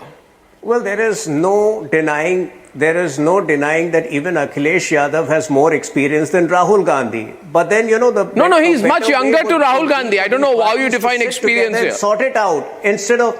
He's much younger to Rahul Gandhi. 5 years as chief minister. 5 years as chief minister. What administrative experience does Rahul Gandhi have? Why do you want to keep projecting Rahul Gandhi? An absentee MP has no other experience. You want to keep projecting Rahul Gandhi? Sorry? BJP wants to keep projecting Rahul and Congress? No, he is the official leader of the opposition. So you want him to be the leader? He is the official leader of opposition right now. It's easier for you to handle. Which the Congress has decided. We never forced them to appoint him. No, but now all these leaders are serious. I want to go to Professor Joshi again. Professor Joshi, is this a serious move? Is this a serious move? Do you want an alternative leadership within India Alliance that is maybe more answerable to all the parties, meets more often, takes collective decisions, and is more aggressive on the ground? This time I saw that these parties, whether Samajwadi or Trinamool, were not interested in pushing the Adani issue. But the Congress wants the whole issue to be focused on Adani. So there is a divergence on that as well. Professor Joshi? Arnab, we have learned the lesson from the history. And especially we see the NDAs. Who is the convener? We find out one time Naidu ji and before that George Fernandez is the convener. What's the result? They make the government. It's not a way that George Fernandez came from the Bihar and Chandrababu Naidu come from Andhra Pradesh. The result is that they make the government. We have to try to make the government and the focus all the issues, state issue, either national issue. Our priority is state issue and national issue. Either give a preference to in a Lok Sabha. You see that the point is, Ratnakar Tripathi, if you're listening here, what Anwar Pasha, what Professor Joshi are both mentioning, there's a feeling that there is a need for a full-time, aggressive, on-the-ground leader within the India Alliance who is looked up to by the other ally parties. No, Rahul Gandhi is not full. Yes. You call the name of Professor Pasha, then I realized that, I am in a debate. Otherwise, I thought it was the Republic Dialogues event where you and Tuhin were, making dialogues with each other. Now, let me tell you one thing. You didn't give me the maximum time. It was I am a well-wisher of your alliance. I feel the country needs an opposition. Oh my God! Joke of the century. Everybody knows that you have no love lost for anyone, including Mamta Di. Suddenly you are keeping her in high esteem. I don't deal with individuals on a personal level. I believe the country needs a strong opposition. You are asking him to analyze the people who are an expert in just snatching the pound of flesh, sidelining Lal Krishna Advani, who is still alive, and having the biggest part of the flesh, not a pound of flesh, 100 pound of flesh. They know, because they know it is their activity. They just turn and see it like that. We are an alliance. And if anyone thinks, that if given the opportunity, he or she can lead the alliance, it is very tough. Mr. Tripathi, I have a greatest respect for you. I want to ask you a very specific question. Thank you Mr. so much Tripathi, always. I just want to say one thing here. Forget what you think about me. I'm a very bad person. Anyway, you are not a bad person. No problem. See, Mr. Tripathi, I'll tell you. Mr. Tripathi, see, listen to me. Your problem with me, the whole country knows. The whole country knows. But you see, you people even put me in jail, and then Chandrachud came and said you put me in a fake case. You had red faces. मैं तो jail से निकल से आपका party से strong बन के आया. तो मैं आपको जानता हूं, आप मुझे जानते हैं, आपकी पार्टी मुझे जानती है. बहुत सदियों की बात है. मेरा सवाल ये है, आप मुद्दे पे, मैंने तो नहीं बोला ना. ये बड़े नेता है, ममता बनर्जी, अखिलेश, ये जो भी नहीं, एक मिनट देखिए, आप ये व्यक्तिगत बात नहीं है. It's not between you and me. Sir, please let me complete. Please let me complete. You want coordination? Let's come to you see, I'm coming to the point. Mr. Pasha, I'm coming to you. One minute. I'm just coming to you. You see, what do these parties want? These parties want coordination to win election. Not to do grandstanding on Adani in parliament. इनको ये जो leaders हैं, अखिलेश है, ममता है, केजरीवाल है या उमर अब्दुल्ला है और शरद पवार, ये प्रोफेशनल पॉलिटिशियन से इनको इलेक्शन जीतने से मतलब है. आपके लीडर को पेगासस, रफाल, अडानी पे, पार्लियामेंट पे, अमेरिका में जा के लेक्चर्स देना अलग बात होती है। अगर इतनी इलेक्शन की कोऑर्डिनेशन होती तो मुझे बताइए रत्नाकर त्रिपाठी जी कि कांग्रेस पार्टी के जो इंचार्ज है उत्तर प्रदेश में, अविनाश पांडे, आप जानते होंगे उन्हें, उन्होंने कहा कि समाजवादी पार्टी ने जब अपने सीट अनाउंस कर दिए तो कोई बात ही नहीं, कोई कोऑर्डिनेशन कमेटी नहीं बनी थी बाईपोल्स उत्तर प्रदेश के लिए। पूछ लीजिए, there was no coordination between Congress and Samajwadi and other leaders. You are not coordinating with them. आप छोटे पार्टी है उत्तर प्रदेश में, मगर आपकी जो अहंकार है वो बड़ी पार्टी की है। नहीं, आपको आप मुझे बताइए, no, did you have any coordination? These parties want to win election. These parties want to win the election. Dr. Goswami, These parties want to win elections. Why you are more concentrated to discuss about the alliance? Who will be the leader? Why, Arnab, you are more concentrate? Why more concentrate to discuss the topic? Who will be the leader of the alliance? Why you are more concentrate? No. The BJP through our Republic Bangla concentrate about the who will be the leader of the No, I am not Why not you are discussing about why the BJP again now you've started on Republic Bangla. You please realize Republic Bangla is the very, very popular network in Bengal, even in Bangladesh now. Even you are watching Republic Bangla morning, day and night. My question is not popular network. Popular. But the BJP people love it. People love it. People love Republic Bangla. সবাই দেখে, আপনিও দেখেন, সবাই দেখে। Amit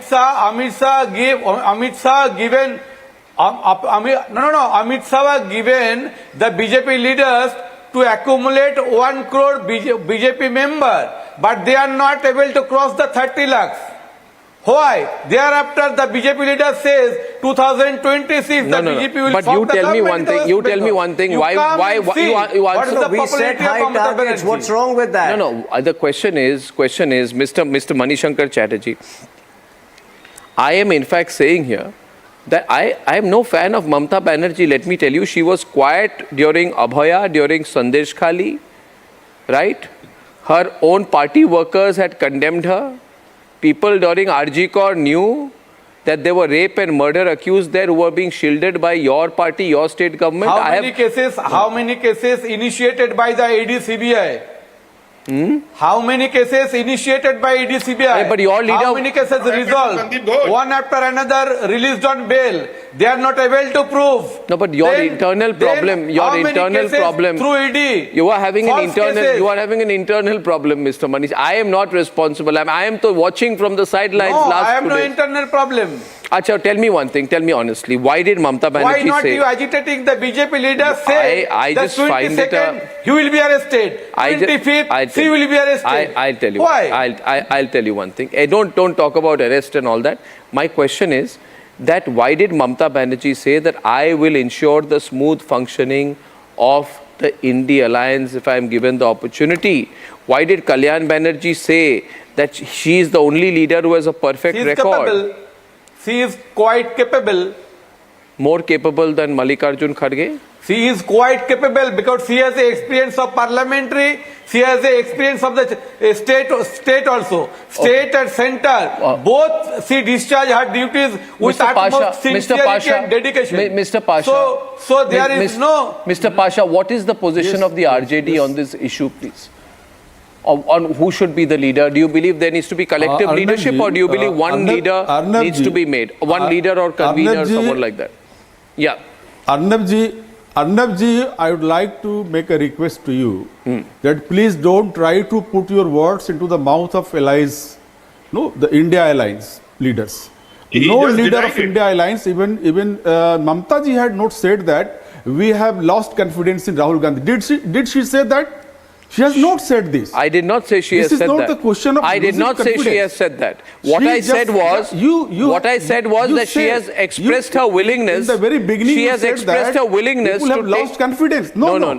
We are united. We are united, and we will take a collective decision regarding the leader of the India alliance. Who should be the leader in your view? Who should be the leader in your view? We'll sit. We'll discuss. Who should be the leader in your view? Who should be the leader in your view? Each and every leader of India, each and every leader of the India alliance parties are capable of leading this alliance and the country. This is a poetic answer. There is no doubt No, of I don't know leadership whether as you BJP. teach. You are They giving have me a just poetic two answer. leaders. Professor Narendra Pasha, Modi ji Professor and Pasha, Amit Shah ji. Professor Pasha, BJP has Professor got Pasha, leaders. Professor Pasha, Professor Pasha. Suppose I ask you, who is the Prime Minister of India? Who is the Prime Minister of India? And you answer, all of us should feel like we are Prime Minister of India. Is that an answer? If I ask you, who is the Chief Minister of Bihar? All of us should feel like we are Chief Minister of Bihar. Give a practical answer. Wrong in it. Any Prime Minister, any leader of India alliance will be better Prime Minister. Today, than our the Sri Narendra BJP Modi given ji. the name of the Chief Minister of West Bengal. Each and every year they are confident to achieve the goal. No, but till today they are capable to give the name that who will be the Chief Minister of West Bengal. Achha, but tell me one thing, how is this helping you? Are you going to live the next 4 to 5 years, Ratnakar Tripathi, Anwar Pasha, Manishankar Chatterjee and Professor Bhuvan Joshi, without a leader? You want to have an alliance without a leader? Can I speak, sir? But is there an alliance today? I'm asking another question. Where is the alliance? Speak on facts. Decide it collectively. Not on individuals. We discuss it and decide it collectively. What you did, Dr. Goswami, you just played the wrong questions. You said, suppose I ask, who is the Prime Minister? Who is the Chief Minister?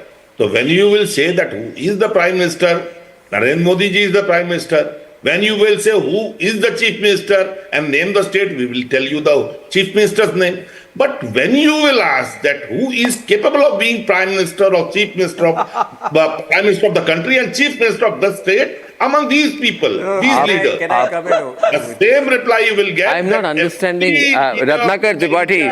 I'm not. You are a bit confused.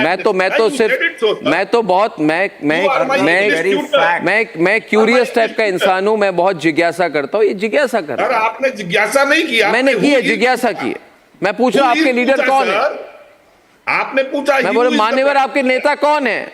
Mamata Banerjee है, कौन है? मुझे अंग्रेजी सिखाई है sir. 4 जून 2024 को अपने studio में आपने इंग्लिश ट्यूटोरियल दिया है. तो who is the Prime Minister में कौन आएगा सर? राहुल गांधी तो आएंगे. नहीं, don't avoid the question. Don't avoid the question. Tuhin is smiling very peacefully. I am not avoiding the question. You are not. Arnab, the very fact that they have started considering who's the most capable opposition leader shows they are terribly disgruntled with the existing leader of opposition. You know, every time I hear them speak, I feel very amused. I feel reassured that they are incorrigible. They have no faith in Rahul Gandhi, but you know, on your show, they have to pretend that Rahul Gandhi is the leader. But every morning, you know, they will start expressing their disenchantment, their discontent with Rahul Gandhi. Mr. Pasha, louder, Pasha. Say that he's incapable. No, you can't force them to say that. That's a decision they have to take. I'm saying that each and every leader of India alliance is capable of leading this country. Your BJP has just one leader. Wow. BJP has just one leader. We have number of leaders. There is no dearth of leader in our alliance. BJP has no other option. Okay. The BJP has no other option. Anyway, you know what? You're enjoying it, Tuhin. You'll be surprised if Mamta Banerjee becomes the leader. You're going to have a tougher time than you have right now. You're so happy. You're so happy with Rahul Gandhi and Mallikarjun Kharge. You are so satisfied with Rahul Gandhi in Parliament and Mallikarjun Kharge outside. How deeply you know the likings of the BJP? He's happy. I can see he's happy. You are so deeply. How deeply you know about the likings and I watch. I understand body language. I really admire you for that. I keep admiring, sir. Thank you so much. Sir, it's the start of the week. बहुत अच्छा लगा. I thank you all very much, Tuhin and my friends, Professor Joshi, Manishankar Chatterjee, Professor Anwar Pasha and Ratnakar Tripathi, of course. Always taking a dig at me. I don't know why. Meanwhile, in Bangladesh, the ouster of Sheikh Hasina and the rise of the interim Yunus government have plunged the country into unrest. Atrocities against Hindus, minority communities continue to surge. Amidst this chaos, the Indian Foreign Secretary Vikram Misri visited Dhaka. We have some sense of what was spoken about. Here's a quick report.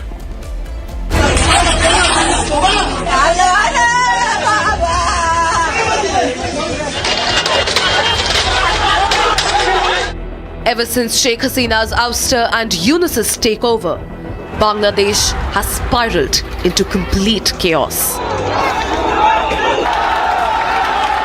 The atrocities against Hindus and other minority communities have only grown with every passing day.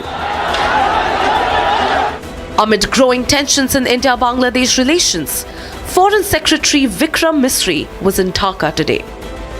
And I conveyed our concerns, including those related to the safety and welfare of minorities. We also discussed some regrettable incidents of attacks on cultural, religious and diplomatic properties. We expect overall a constructive approach on all these issues by the Bangladesh authorities. Apart from meeting his counterpart and the de facto foreign minister of Bangladesh, Misri also held talks with the head of the interim government, Muhammad Yunus. As India talks straight on cooperation, concerns and partnership, will the Yunus government finally take action?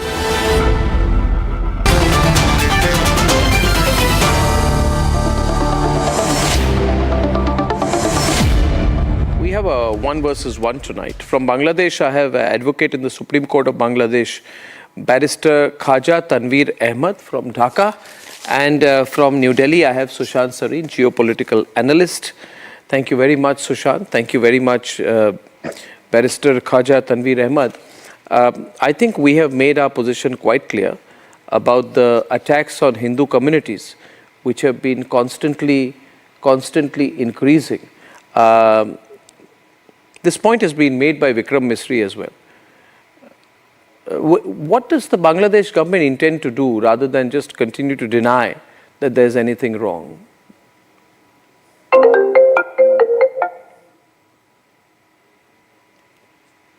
Are you asking me? Or? Yes, that's to you, Mr. Ahmed. Yes. All right. Good evening. Good evening. Yes. The thing is that whatever you are blaming to us that the Bangladesh, the minorities, Hindu minorities are being attacked by after 5th of August. The Bangladesh government always said that there is nothing happening in country. Rather, they are inviting the international community and as well as your country to come visit us and inquire about this matter, what was going on actually. It's only propaganda the Bangladesh government is saying, and we can see from our eyes that there is nothing happening in country. You know that we are in very calm position. There is nothing. There is no Hindu or Muslims. There no riots. Nothing. No clash. So there is not only Hindus living in minority living in Bangladesh. There is other minorities also living, Christian, Buddhist. You know that. So why are always talking about just only Hindus? This is my first question. Yeah. You are asking me a question. Okay, I'll answer this to you. Since you're asking me, and then I'll pass it on to Sushant for a response. You're saying that why am I asking about Hindus? I'll be very clear. I am asking about Hindus, right? Because India is home to 95% of the Hindus in the world. Our country is the home to the largest share of Hindus. And therefore, we are very interested in what is happening to Hindus. We are very concerned about other minorities also. Secondly, can you tell me whether Chinmay Krishna Das is a Buddhist or a Christian? Chinmay Krishna Das. Is he a Buddhist or a Christian? He's a Hindu, right? Yeah, and second question, please. Now that you are asking me a question, I'm asking you. Yeah, okay. Can you tell me whether it is true or not that the complaint against him was filed by a person called Inamul Haq, who is a member of the Hifazat-e-Islam Bangladesh, right? Which is batting for Islamic Sharia imposition in Bangladesh. It's a fundamentalist group. Yeah. So my point is a fundamentalist group is targeting a Hindu leader. Hindu homes are being burnt. Hindus have been targeted. And you're asking me why I'm concerned about Hindus. Who do you want me to be concerned about? Jews in Bangladesh? The first thing is that that you are talking about the case which was filed by the Anamul Haq a few days ago. No, is Anamul Haq a member of the Hifazat-e-Islam? Hifazat-e-Islam. Yeah, and is Hifazat-e-Islam a fundamentalist organization or an NGO? He is a Hifazat-e-Islam activist or not. The thing is that he is not filed against only not Chinmoy Krishna Das. He also filed other. But Hifazat-e-Islam leaders were freed and met with by the Yunus government. After the regime change, they were released, and the charges against them have been waived off. Yes. So which means today, I'm saying your government is literally, allow me, your government, you should realize, because your government is being run by fundamentalist groups. Yunus is only a proxy. I haven't finished yet. I am saying that the Anamul Haq, who has filed this case, he is not filed only Chinmoy Krishna Das, he also filed other peoples who attacked him. You know that on 26 November. Did your government provide him a lawyer? Is it true that Chinmoy Krishna Das, did he have a lawyer in court? No, let me finish this point first. I'm saying that he's not filed only case against Hindus. He also filed against case also Muslim as well. There are lots of accused who are Muslims in this case. Anyway, I feel that, I'll tell you this, Professor Yunus. I want, the debate is with Sushant and not with me. Sushant, your response to what you heard so far, pretty elaborate series of initial comments that we've had here. Complete denial is the response so far, at least, that we are seeing publicly. Yeah, but that's been the standard Bangladeshi response ever since this crisis has emerged. It's not as though the Hindus were very secure even earlier in the regime that has been overthrown. But at least on the face of it, that regime did assert itself and exert to, number one, keep the fanatics at bay. Number two, give some modicum of protection to the Hindus.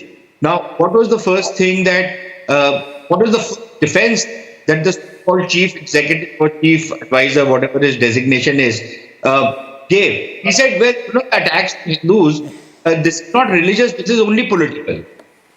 This is like saying that in any country, if a particular community decides to overwhelmingly vote in a particular direction, and the other side wins either the election or grabs power, then yes, you are free to season on that community. So, for example, if in India, the Muslims don't vote for BJP and the BJP wins the election, then an open season should be declared on Muslims.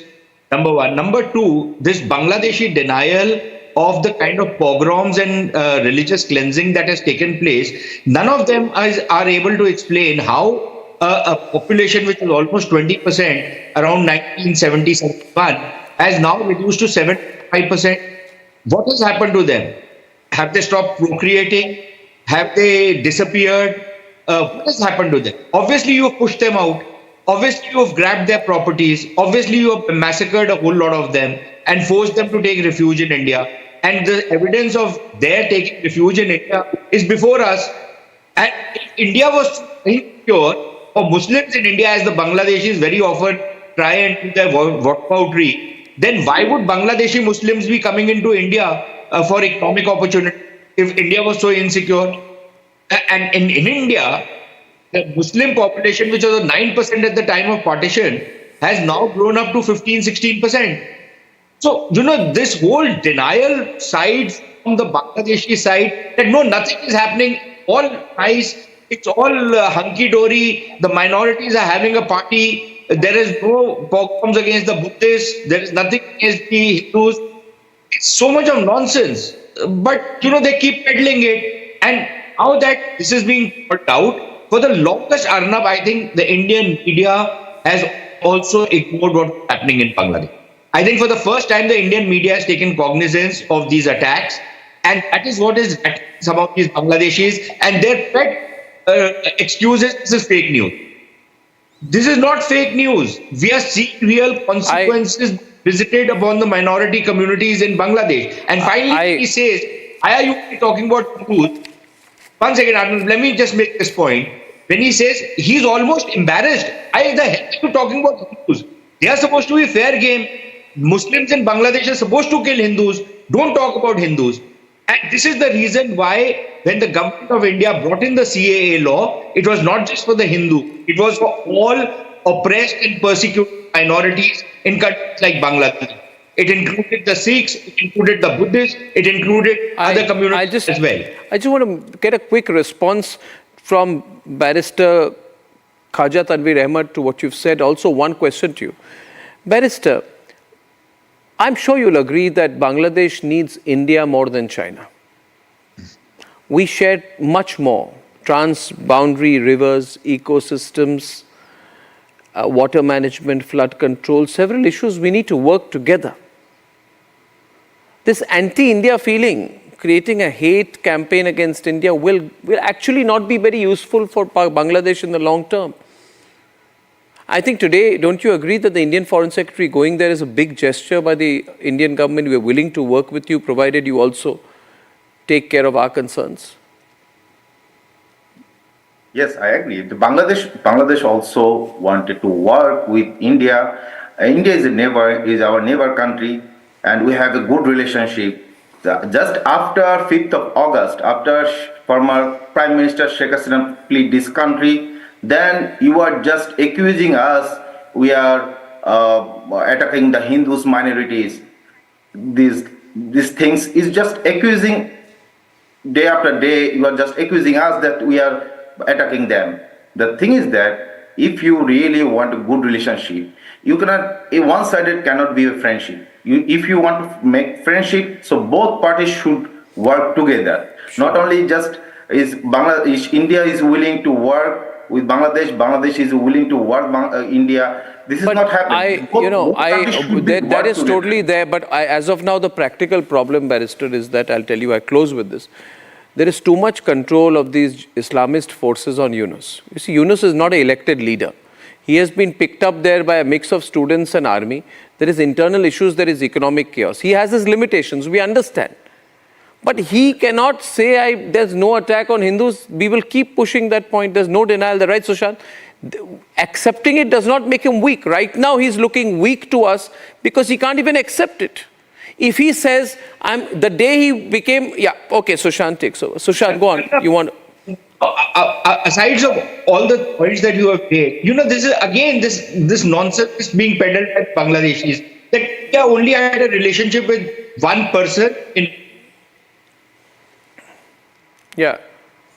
Lost the line. No. India did not have a people-centric approach. What the hell is a people-centric approach? All the projects that we did with Bangladesh were centered around people of India and of Bangladesh. Correct. Those projects are mutually beneficial. Okay. I agree with you.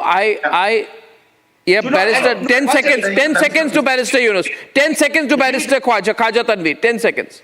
Mr. Arnab, what I'm saying that Professor Dr. Mohammad Yunus, he was picked up by the whole people, the whole entire country wanted him to be a represent Bangladesh, not just only a student and public. You know that why it is happened, why former Prime Minister left this country. It is not happened in one day.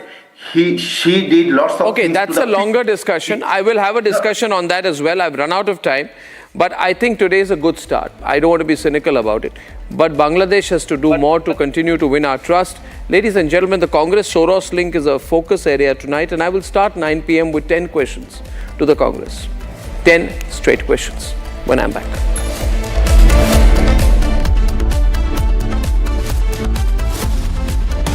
Time for a quick breather. Arnab will be right back with the debate. Amity has been ranked India's #1 not-for-profit private university for 11th year, with top 10 ranked institutions in management, engineering, biotech, law, mass comm, telecom, hospitality, fashion and more. Yet another top ranking for Amity University. Ice बोला था लाने को, लद्दाख चला गया, पूछा phone पे इतना busy क्यों है, तो क्या बोला तू? हाँ, mountains were calling. Doctor Jahnavi, उस दिन सनसेट देखने छज्जे पे चढ़ा, टूट गया। हाँ, तो किसने बोला घर की दीवार पे रॉक क्लाइंबिंग करने को? सफीना बदतमीजी। समझ गया। मेरे पास आप दोनों की प्रॉब्लम की मेडिसिन है। इसको घर पे लगाओगे तो शादी का तो पता नहीं, पर घर पक्का नहीं टूटेगा। रुंगटा नहीं तो घर स्ट्रॉन्ग नहीं। रुंगटा स्टील TMT बार एकदम solid. Biden administration also, in fact, they were trying to hopefully drive a wedge or attract you from China and into the US sphere more. But President-elect Trump, we were trying to attract them into the Indian sphere. Okay. Foreign Minister Jaishankar, it is said that certainly we know Prime Minister Modi had a very close relationship with President Trump in his first term. We know that the Biden administration also, in fact, they were trying to hopefully drive a wedge or attract you from China and into the US sphere more. But President-elect Trump, we were trying to attract them into the Indian sphere. कोई भी भारतीय अगर विदेशी ताकतों के साथ जो भारत विरोधी है उनसे लिंक होते हैं और भारत का खिलाफ काम करते हैं तो गंभीरता से लेना चाहिए। हम इसको पार्टीबाजी के रूप से नहीं देखते हैं। Amity has been ranked India's #1 not-for-profit private university for 11th year, with top 10 ranked institutions in management, engineering, biotech, law, masscom, telecom, hospitality, fashion and more. Yet another top ranking for Amity University. Ice बोला था लाने को, लद्दाख चला गया। पूछा phone पे इतना busy क्यों है, तो क्या बोला तू? हाँ, mountains were calling. Doctor Jahangir, उस दिन सनसेट देखने छज्जे पे चढ़ा, टूट गया। हाँ, तू किसने बोला घर की दीवार पे रॉक क्लाइंबिंग करने को? सफीना बदतमीजी। समझ गया। मेरे पास आप दोनों की प्रॉब्लम की मेडिसिन है। इसको घर पे लगाओगे तो शादी का तो पता नहीं, पर घर पक्का नहीं टूटेगा। रुंगटा नहीं तो घर स्ट्रॉन्ग नहीं। रुंगटा स्टील TMT बार एकदम solid.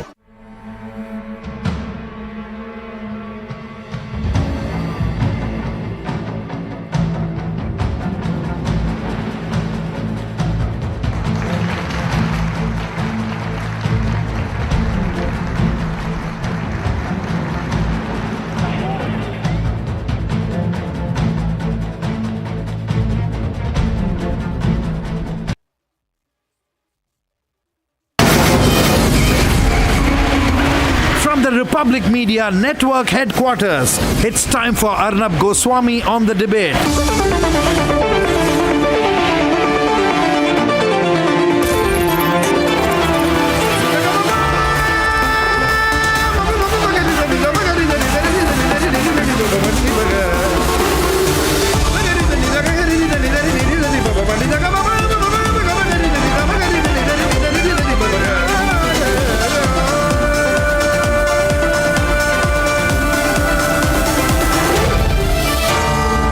Arnab Goswami on the debate.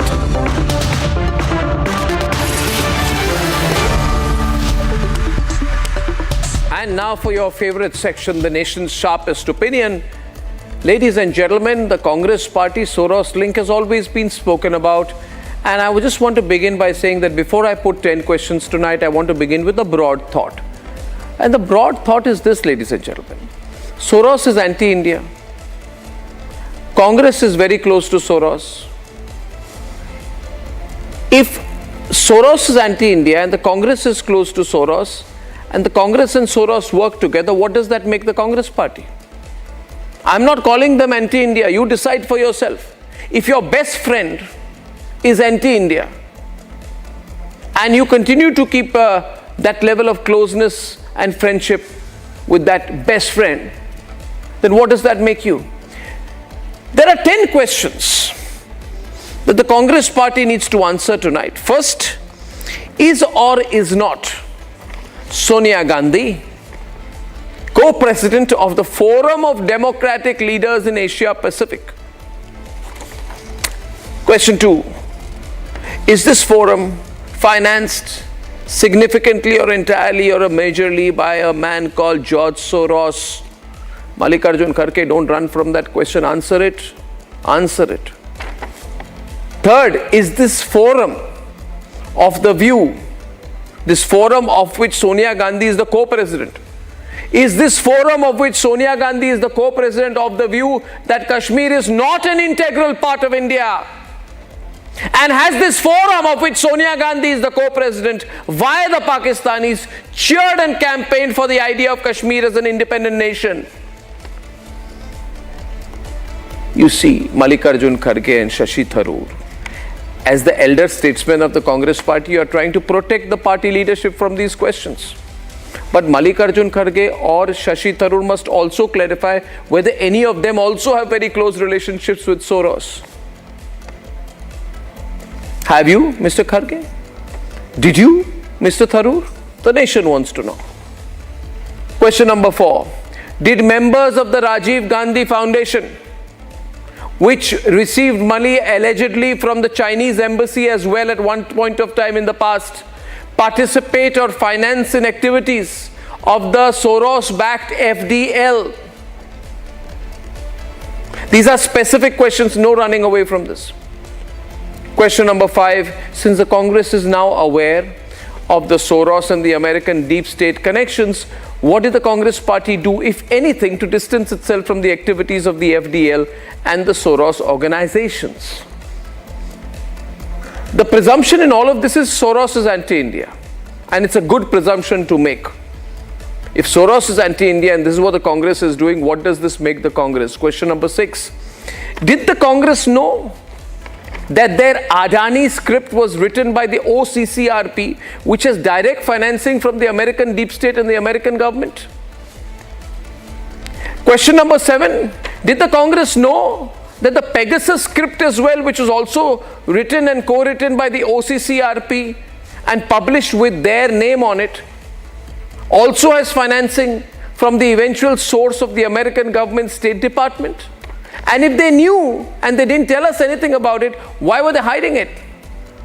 Which brings me to question number 8, ladies and gentlemen. Was the Congress therefore an instrument in the deep state activity of the US and the Soros regime change attempts and operations in India?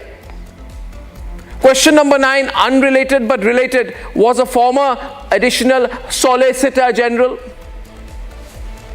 who was in that post in the Congress regime also running an organization directly or indirectly or through family links or otherwise that received funds from Soros sources? Jairam Ramesh, will you do a press conference on that as well?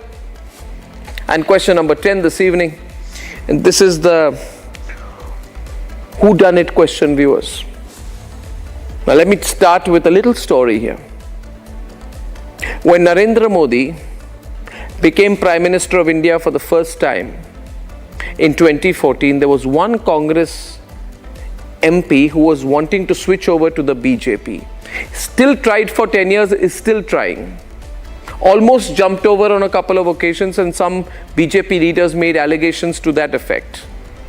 This person went to New York, went to Washington, not as part of the official tour of Narendra Modi when he went for Madison, but all around to give the impression to the American deep state that he is still part of the ruling establishment in India. This man or woman, as the case may be, I'm not revealing the identity, is a pure 1000% opportunist.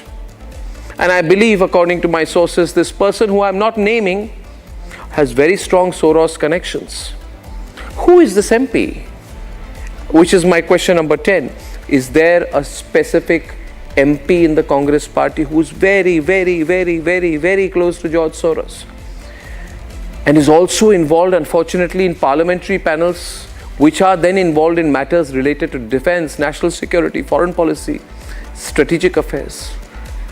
Can you have Soros MP in that position with that level of security access, information access? Is that not a threat to the country? Ladies and gentlemen, if you can, take this video and forward it to as many people, because I made a point on the deep state earlier. I'm going deeper into my point on the deep state. And my point is this: Republic believes, I believe, it's nation first, no compromise. Nation first. But there are some people for whom the country doesn't matter. These are the same people who even question the idea of India as a nation. These people are dangerous for the country. We must question them. We must take them on. Let's debate. Congress party का लगातार कहीं न कहीं George Soros के साथ मिली भगत है। विदेशी शक्तियों का हस्तक्षेप हमारी भारत को स्थिर करने के लिए लगे और एक दल विशेष के नेता का संबंध उससे जाहिर हो। The BJP has intensified its attack on Congress and its link to the Soros deep state nexus, linking it to national security. Today, Rajya Sabha's leader of the House, JP Nadda, took the issue to the floor of the Parliament with fresh allegations. Forum of Democratic Leaders in Asia Pacific, इसका संबंध जिस तरीके से George Soros के साथ सामने आता है, इसकी को प्रेसिडेंट इसी हाउस की एक सदस्य हैं। इतना ही नहीं, जो कुछ पब्लिकेशंस जॉर्ज सोरोस के फंडिंग प्रोसेस से जो फोरम्स और जो फाउंडेशन प्रोपोगेट करते हैं, उसको यहाँ पर कांग्रेस का वरिष्ठतम नेता उनको उठाता है और देश को डिस्टेबलाइज करने में अपना योगदान करता है।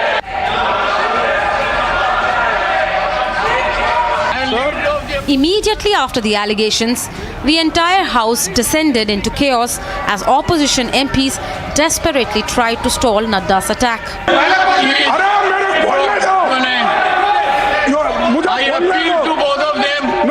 Immediately, Congress President Mallikarjun Kharge stood up to defend his party leader Sonia Gandhi.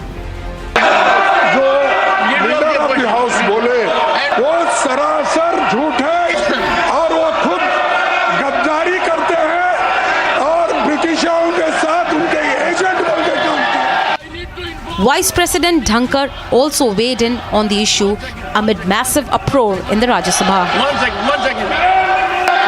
We as a nation are committed to fight these sinister forces, these forces that are inimical to India. This inimical force mechanism, a deep state that is evolving, is required to be neutralized by all of us. Following the heated showdown in Rajya Sabha, Indi allies are likely to move a motion of no confidence against Vice President Jagdeep Dhankar, accusing him of bias.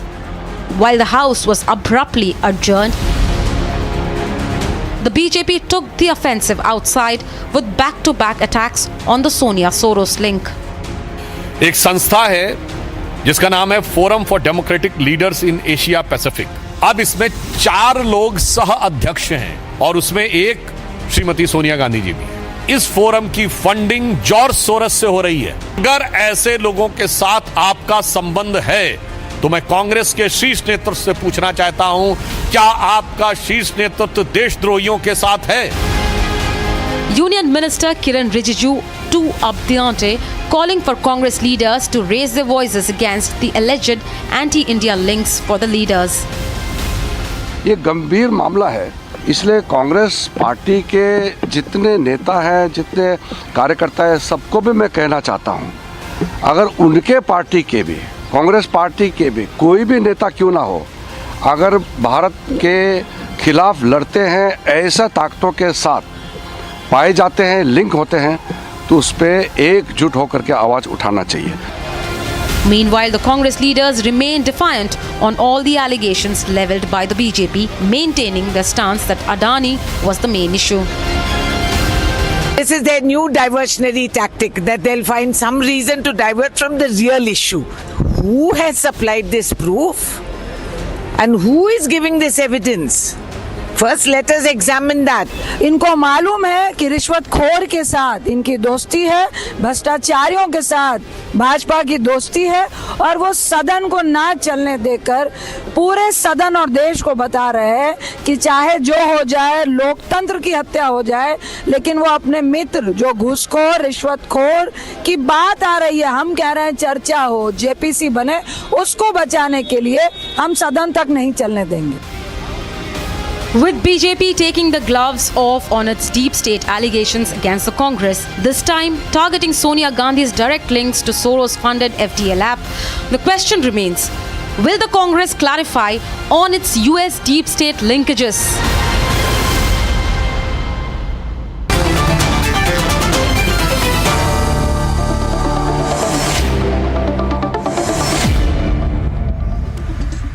This is becoming very big. It's going out of hand. Let me tell you this, this Soros thing. Everywhere across India, wherever I go, people are talking about it. And when I started actually, Sohail, talking about Soros, deep state, I began talking about deep state. One video went viral. People said, you're sitting in a studio putting your conspiracy theories out. I said, you foolish people, I've drawn the connections. I'm making an inference. The people of the country believe what I do and they know the level of authenticity and proof I've put in. And one day, everybody in India is going to be talking about deep state and Soros, and that is what is happening. Pulla Rao doesn't like it. Pankaj doesn't like it. But it's a reality, Professor Ganga, Sahai Meena. Everyone in India is talking about Soros and deep state. Everyone, including you. Including you. Everyone knows. Just wherever you go in the country, you go to Bareilly, you go to Mumbai, everyone's talking about Soros, deep state, Mir Jafar, enemies of India within, Kartikeya Tanna, Sohail Seth, Sanju Verma, who'd like to open the debate tonight? The debate is on Soros. Sanju raises her hand. 1 minute.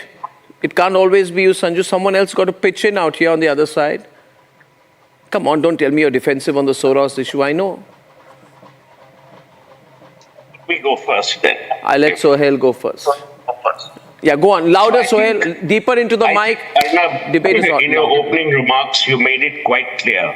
Yeah. That no one is saying that person X or party Y is anti-India. But you can't also be pro-India when the narrative that you always want to propagate, justify, validate is a narrative that is essentially against the spirit of Indianness, against Indian people, against India's progress. It is no one's question. I will be the last person to say Rahul Gandhi is a traitor or person Y is a traitor. That's for the BJP and the political parties to get into a mud-slinging fest. Yeah. My point is limited. George Soros has not been called out by India alone. 1 minute, did I interrupt you? Pankaj, we'll have time. Pankaj, we have solid 1 hour debate happening. We got time. We got time. You wanting to interrupt even before I finished? No. Everybody will get full time tonight. Solid debate, please. Doesn't agree with BJP. Pankaj, after him you come in 100%, yeah? Pankaj, let him finish. Pankaj, let him finish. I promise you I'll let you come in after him. Please. That's more debate than you have had hair on your head. Oh, come on now. Nothing personal. What's wrong? I want to congratulate you. If you interrupt me, it's personal. What the hell? I've not interrupted you. I've been very decent. Pankaj, don't interrupt. Pankaj, let him finish. Pankaj, let him finish. 1 second. Ladies and gentlemen, order. Order on my debate. Pankaj, let him finish. Pankaj, let him finish. Pankaj, let him finish. For God's sake, Pankaj, don't do this. You continue. My point very simply is that forget what India is saying. Donald Trump has said about George Soros. People across the world have spoken about him. Earlier, Tony Blair did. At one stage, Gordon Brown did. His track record has been one to destabilize and create dysfunctionality using the power of money. B, using the power of dissent through what he calls an open society. No society, whether it is open, closed, half ajar, has any justification for continuously badgering one country and one country alone. The reason, Pankaj, and I say it with great regard for you, is it's not that he's against Indians. I believe he's genuinely against the progress that India is making. Yeah. He's not trying to short a market. He's trying to short a nation. When you try to short a nation, you upset every citizen of that nation. That is the problem. My final comment on this in my opening remarks is that the Congress must understand that whenever it allows for validation of this kind of narrative, it allows the BJP to say the things that the BJP does. It's our bad mujhe. See, then the BJP uses this anti-national stance. So you're allowing them the facility and the ability to use this stance because you're constantly validating someone who has no love for India, who has no love for Indians, and who has no love for Indianness. Pankaj, see, let's be very specific. You're bad, I bad, you're bad. Let's not do that level debate. Question is it true that Sonia Gandhi is co-president of the George Soros financed Forum of Democratic Leaders in Asia Pacific?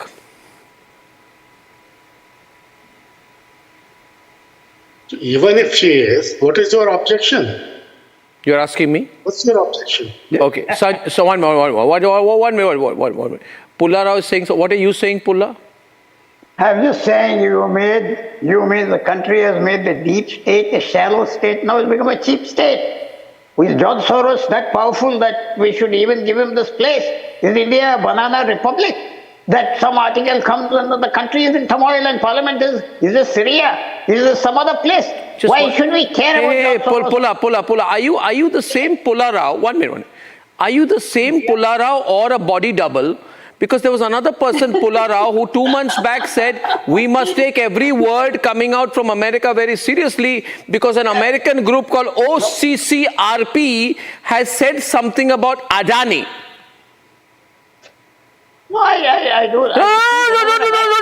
Don't do that. You turn on me. No, let me finish. Let me give you a reply. The 30 seconds. 30 seconds. What a chameleon you are. Every issue is independent. Now you have raised some foreigner to this level. I don't mean you. Some foreigner. I'm surprised, Mr. Seth. Some foreigner. It is a marketing thing or what? Listen to he must be so happy in this. We are now making him some kind of a Mercury, some kind of God coming here. Sohail is having a go. Yes, Sohail. No, Mr. Pulla Rao, why are you dragging my name into it? The topic of discussion is Soros. Put the graphics in the Will I speak on Pulla Rao's affinity for Vada Pav? I have to speak on the topic. So why are you blaming me for speaking on the topic? Stay on the first graphic for now. Should I speak on your accent? Should I speak on your wisdom? Should I speak on your One. We are very specific. Let me tell you this. Speaking on the topic, Mr. Pulla Rao. 1 minute, gentlemen. You're getting upset at this age. You will need soft plate. Don't get angry. No, 1 second. Okay, guys, Sanju is coming into the debate. And my first question, just keep the questions focused. Producers, take me on off air if required. Replace my visage with the graphics. It makes more sense anyway. The graphics looks better than me. The question is tonight this. Is it true or not that Sonia Gandhi is co-president of the FDLAP? And if you say, Mr. Nosy Parker, Arnab Goswami, what's your business? It is because FDLAP is financed, to my second question, by George Soros. And this FDLAP took a view on Pakistan saying the issue of settling Kashmir prospects for independence. And it was addressed by General Nishat Ahmed, Director of Institute of Regional Studies of Islamabad. So Sonia Gandhi was heading an organization which was batting for independence for Kashmir. Damn serious if you ask me. It's a damn serious issue. Sanju is on the debate. Yeah, stay with the first three questions. Thank you. Arnab, first and foremost, everyone who's asking, why is the BJP so rattled by a 94-year-old? Let me just read out ad verbatim what George Soros said at the World Economic Forum at Davos 4 years back after Narendra Modi got his second term. He said the biggest and most frightening setback has occurred in India where a democratically elected Narendra Modi is creating a Hindu nationalist state and imposing punitive measures on India-occupied Kashmir. He is threatening to deprive millions of Muslims of their citizenship via the Citizenship Amendment Act. So the two things that stand out, Soros, who's infamous for bringing about regime changes, has not spoken about Pakistan-occupied Kashmir. He uses the word India-occupied Kashmir for Kashmir, which is an integral part of India, point number one. Point number two, he tries to peddle a false narrative that the CAA was looking to deprive Muslims of their nationality and citizenship. And if that is not being meddlesome, then what is? Now, the second point, George Soros runs a company called Open Society Foundation. The vice president of Open Society Foundation, a man called Salil Shetty, was shoulder to shoulder with Rahul Gandhi during his Bharat Jodo Yatra. George Soros also runs another Soros Foundation, and who has been the trustee member for the longest time of the Soros Foundation? It's a man called Harsh Mandar. Who is Harsh Mandar? He's a man who was helming the National Advisory Council of Sonia Gandhi when the UPA was in power. The NSC, National Advisory Council, was the proxy government which was running India, not Manmohan Singh, and Harsh Mandar was playing a key role there. And also, parallelly, he was a trustee member of the Soros Foundation. The third point, Amrit Kaur. Who is Amrit Kaur?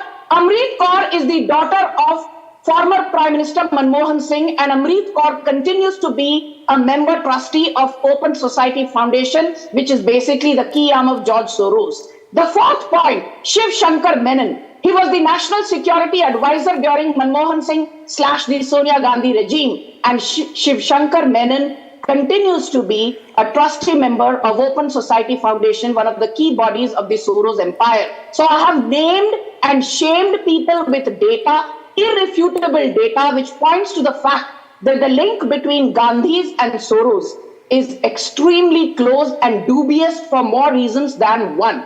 And my last point is this: be it the Pegasus hit job, be it the CAA hit job, be it the Adani hit job, be it the Article 370 hit job, be it the Covaxin hit job at the height of the COVID second wave, or for that matter, be it the hit job pertaining to the Shaheen Bagh riots, you will always find that the link eventually stops at the doorstep of Soros or Open Society Foundation or OCCRP, which is funded by Soros. No, then they should. Then my view is, see, there are two views here. I am a very liberal person by nature, not this fake liberal, left liberal, real right liberal. I'm a right liberal individual because I'm liberal on right issues. I'm illiberal on wrong issues. You're right on liberal issues. Yes. But are you right on liberal issues? I am right about choosing the right issues to be liberal about. It is my individual right.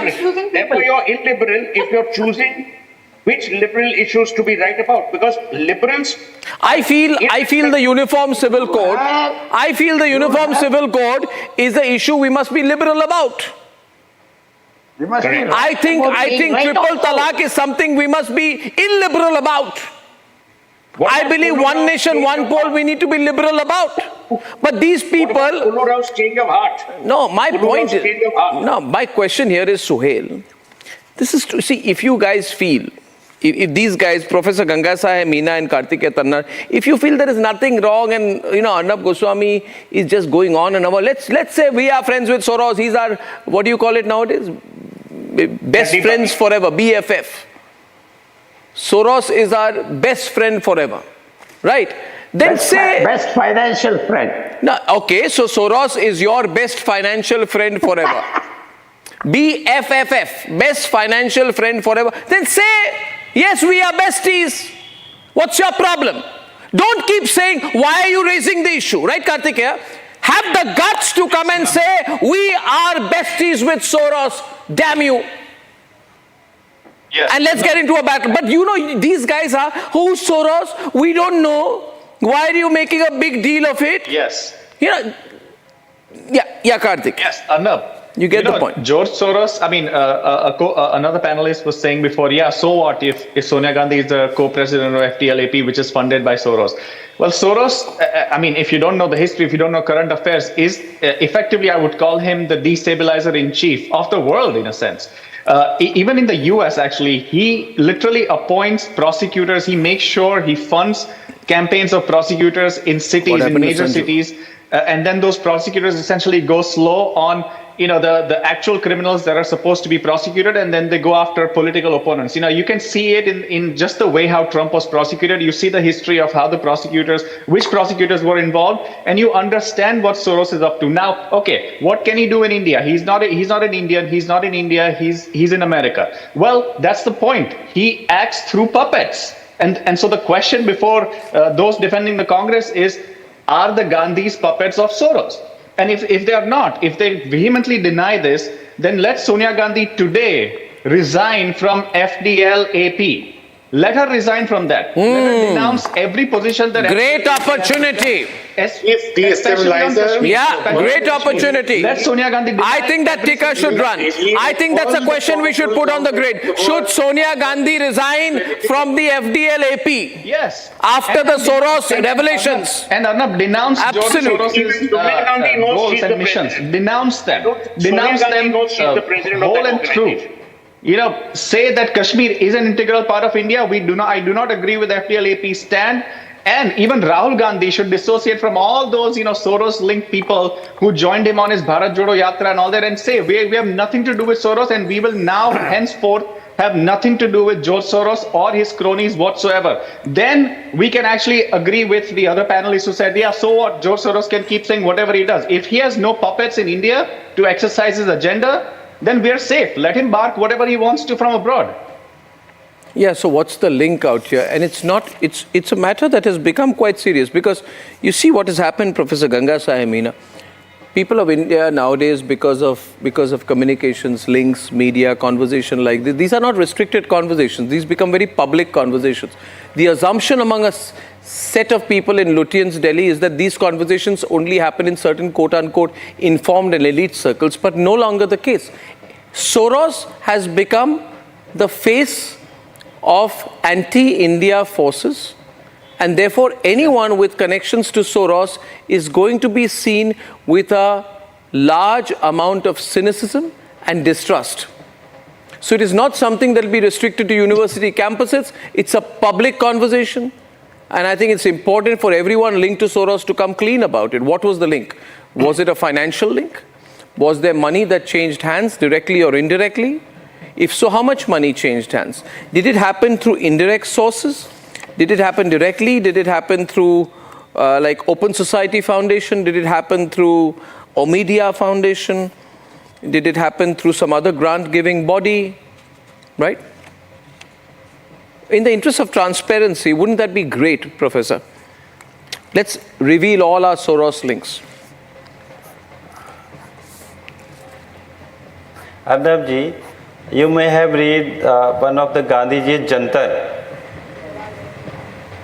Whenever you are in a doubt about your actions, recall the face of the poorest and weakest person you have seen. Ask yourself how your intended step will benefit them. This issue currently stalling Parliament should be viewed through the eyes of weakest member of the society.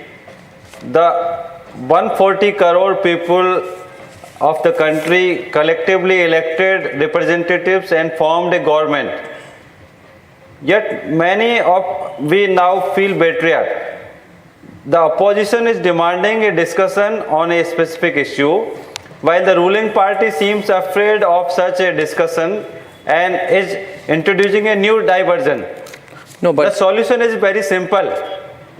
Talk about Adani's corruption, talk about Soros. Resolution can only come through the dialogue. If necessary, from a joint parliamentary committee to uncover the truth, let justice prevail. Whatever it implicates the nation's biggest industrialist or the leader of opposition, my point is very straightforward. That Parliament, yes. Professor, I am much more specific than you. Arnab, can I come Sanju, in? before you come in, I don't think we should bring... Mahatma Gandhi or Rahul Gandhi's speech? Yeah. Whose speech is he reading? Mahatma Gandhi's or Rahul Gandhi's? No, George Soros. No, I'm serious. Whose speech is that? George Soros's. Maybe George Soros. Maybe his own. Maybe his This is own. the first time in 30 years on a national channel I've seen one guy actually read a speech. Hey, we could also come prepared, sir. No, I think one point which was made here by him was that before we say anything about Soros, we must think of the poorest people of the country. Now, on July 1st, 2021, OCCRP publishes a report, right, that Brazil will cancel a significant $324 million contract for Indian vaccine, Covaxin, because of allegations of irregularities and corruption in the deal. One particular Congress MP was very quick to advocate immediately the use of vaccines made by a company from the West, saying that India should start with AstraZeneca. Right? Now, my question here is this. OCCRP reports are financed by whom? What is the link between OCCRP and the Soros groups? Therefore, OCCRP, Soros, and anti-Indian vaccine lobbies working together. Now, I don't understand where argument comes that I should not talk about all this because it will go against the poor people of the country. No. Tell me, Professor, how will selling AstraZeneca over Indian vaccines help the poor people of India? See, I will not agree if the parliament will run. No, answer is not, I will not agree. You are the professor, not me. The discussion, through discussion. Discussion? No, everything can be resolved through the discussion. No, don't give me that light. Sanju, how will we come on the conclusion? Okay, ladies and gentlemen, question 4 and 5 on the screen, please, right now, and 6. Please read the questions carefully, viewers. Sanju is on the Soros debate right now. Sanju. Thank you. Arnab, let me address the nub of the issue. Since, Adani, is what the Congress and its acolytes keep ranting about, let's talk some hard facts. Point number 1, the flagship Adani Enterprises Group came about in 1993 when the Congress was in power in centre and in Gujarat also. In 1995, Adani was given, can I please finish? Yeah, finish. Adani was given land in 1995 at the rate of 10 rupees per square meter. You heard that right. Land for peanuts at 10 rupees per square meter to acquire land for building the Mundra port. 1998, Adani gets approval for the merger of Mundra and Adani port. Blanket permission given by the Congress, no questions asked. In 2006, Adani was given permission to set up the first ever SEZ, no questions asked, by flouting every rule in the rule book. 5 out of 7 listed Adani companies came about when Congress was in power. But let's leave all that aside. Let's not go back to the 1990s. Let's talk more current affairs. When Ashok Gehlot was the Chief Minister of Rajasthan, Congressy Ashok Gehlot, Adani was given contract for 85,000 crore worth of thermal power projects. When Bhupesh Baghel of Congress was the Chief Minister of Chhattisgarh, Adani was given projects worth 47,000 crore to mine coal from the forests in Chhattisgarh. Currently, Adani is executing a 12,400 crore project in Telangana thanks to Revant Reddy. Currently, Adani is executing a 25,000 crore Haldia modernization project in West Bengal thanks to Mamata Banerjee. Adani is executing a project called the Dhamra Port project which benefits Jharkhand thanks to Hemant Soren. So for everybody who sits on national TV debates and says that Adani or Modi ka kuch alag rishta hai. Pankaj and Pulla, is it? Yeah. Let me just ask, let me finish by saying one last point. Whenever Adani ka naam aata hai, have you seen Rahul Gandhi says, thanks to Adani, SBI will go bankrupt. Thanks to Adani, LIC will fall off the cliff. Your audience needs to know one hard fact in 20 seconds. SBI in the last 3 years has posted a net profit of 1.64 lakh crore, which is more than the combined profit that State Bank of India made in the previous 63 years. So for Rahul Gandhi and his darbaris who keep peddling that because of its disproportionate exposure to Adani, SBI will fall off the cliff and Indian depositors are at risk of losing their money, that is a whole lot of balderdash. Arnab Goswami's audience also needs to know one more thing. Yeah. Oh Post the COVID pandemic, 20 seconds more. Yeah. Post the COVID pandemic, we saw the biggest bank bust up in the European Union. Credit Suisse went belly up. We saw 3 big banks going belly up in the US. Silicon Valley Bank, First Republican Bank, and Signature Bank. But there's not a single bank in India which has gone belly up. I'd like to just say that, see, Pulla and Pankaj, when there are these kind of debates, there is a point. There is a point. I saw a video recently of a fight by Muhammad Ali versus someone else. And at one point, Muhammad Ali felt that, if he continues to punch the other side, then the other side will not survive the fight. So he said, I'm not fighting, I'm giving up. And the other guy also gave up. Referee says, match over. See, if you feel, Pulla and Pankaj, with all sincerity, that you've lost today's debate, I promise you, I will close the program right now, say debate over. No, because please. I have a feeling that you're lost for arguments. You haven't given us a chance to speak. You should give us a chance. Let Mr. Pankaj start, then I'll end it. Let him start. No, I thought I had a freeze frame. The truth is, Adani Chalisa, actually. You see, the main thing here is India is too big. India is too strong. I think we can't take these kind of attacks or whatever they call. Forget all this. No, okay, Pankaj, let's let's get serious. Pulla, let's get serious. Pulla, let's get serious. A question for you. A question for you, Pulla Rao. And the question is this. Recently, Rahul Gandhi said, I have Pegasus on my phone. And he says that all intelligence officers are calling me, saying I have Pegasus on my phone and we are recording your stuff.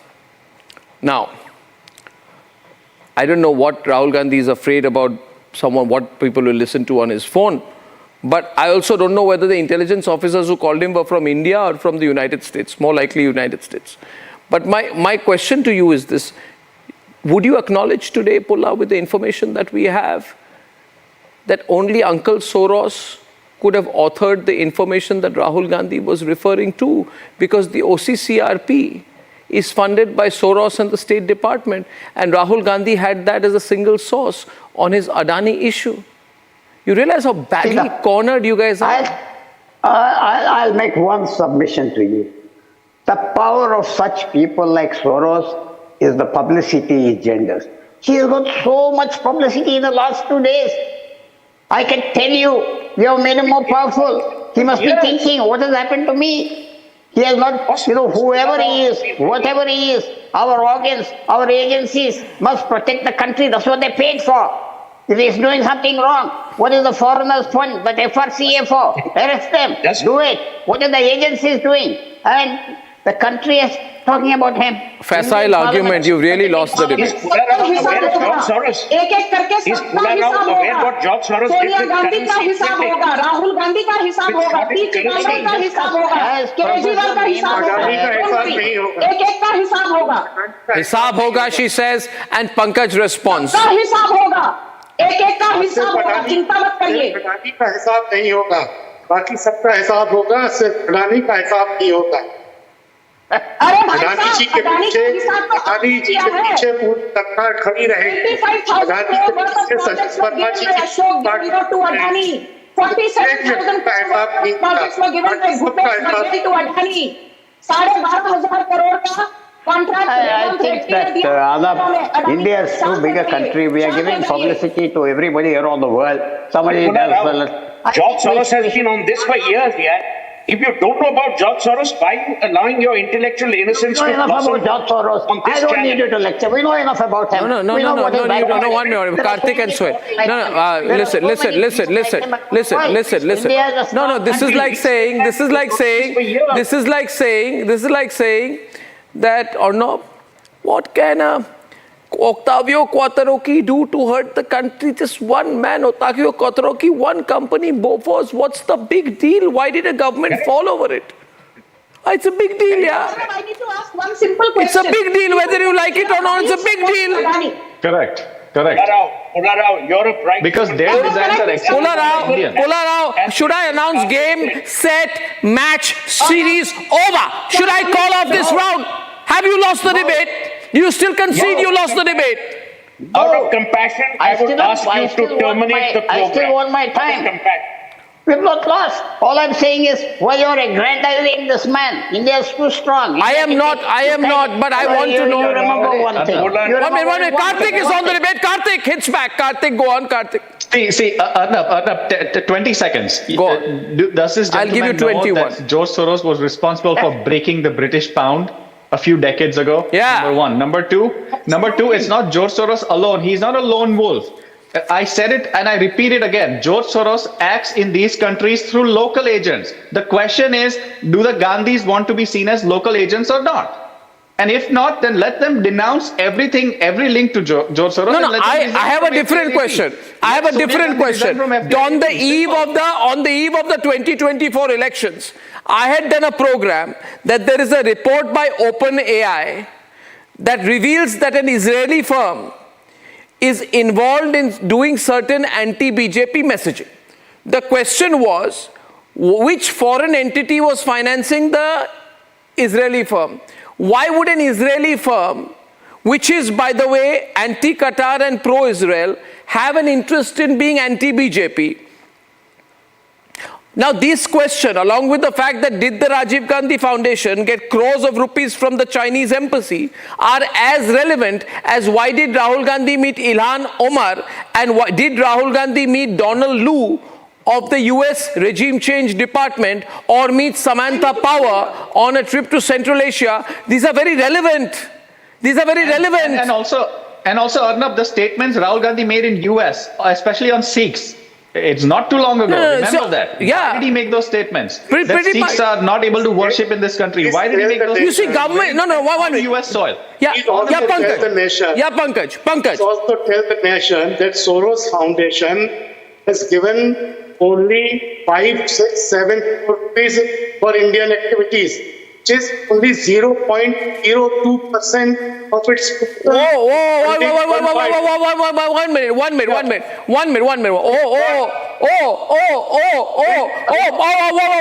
minute. Wait a minute. What he's saying now.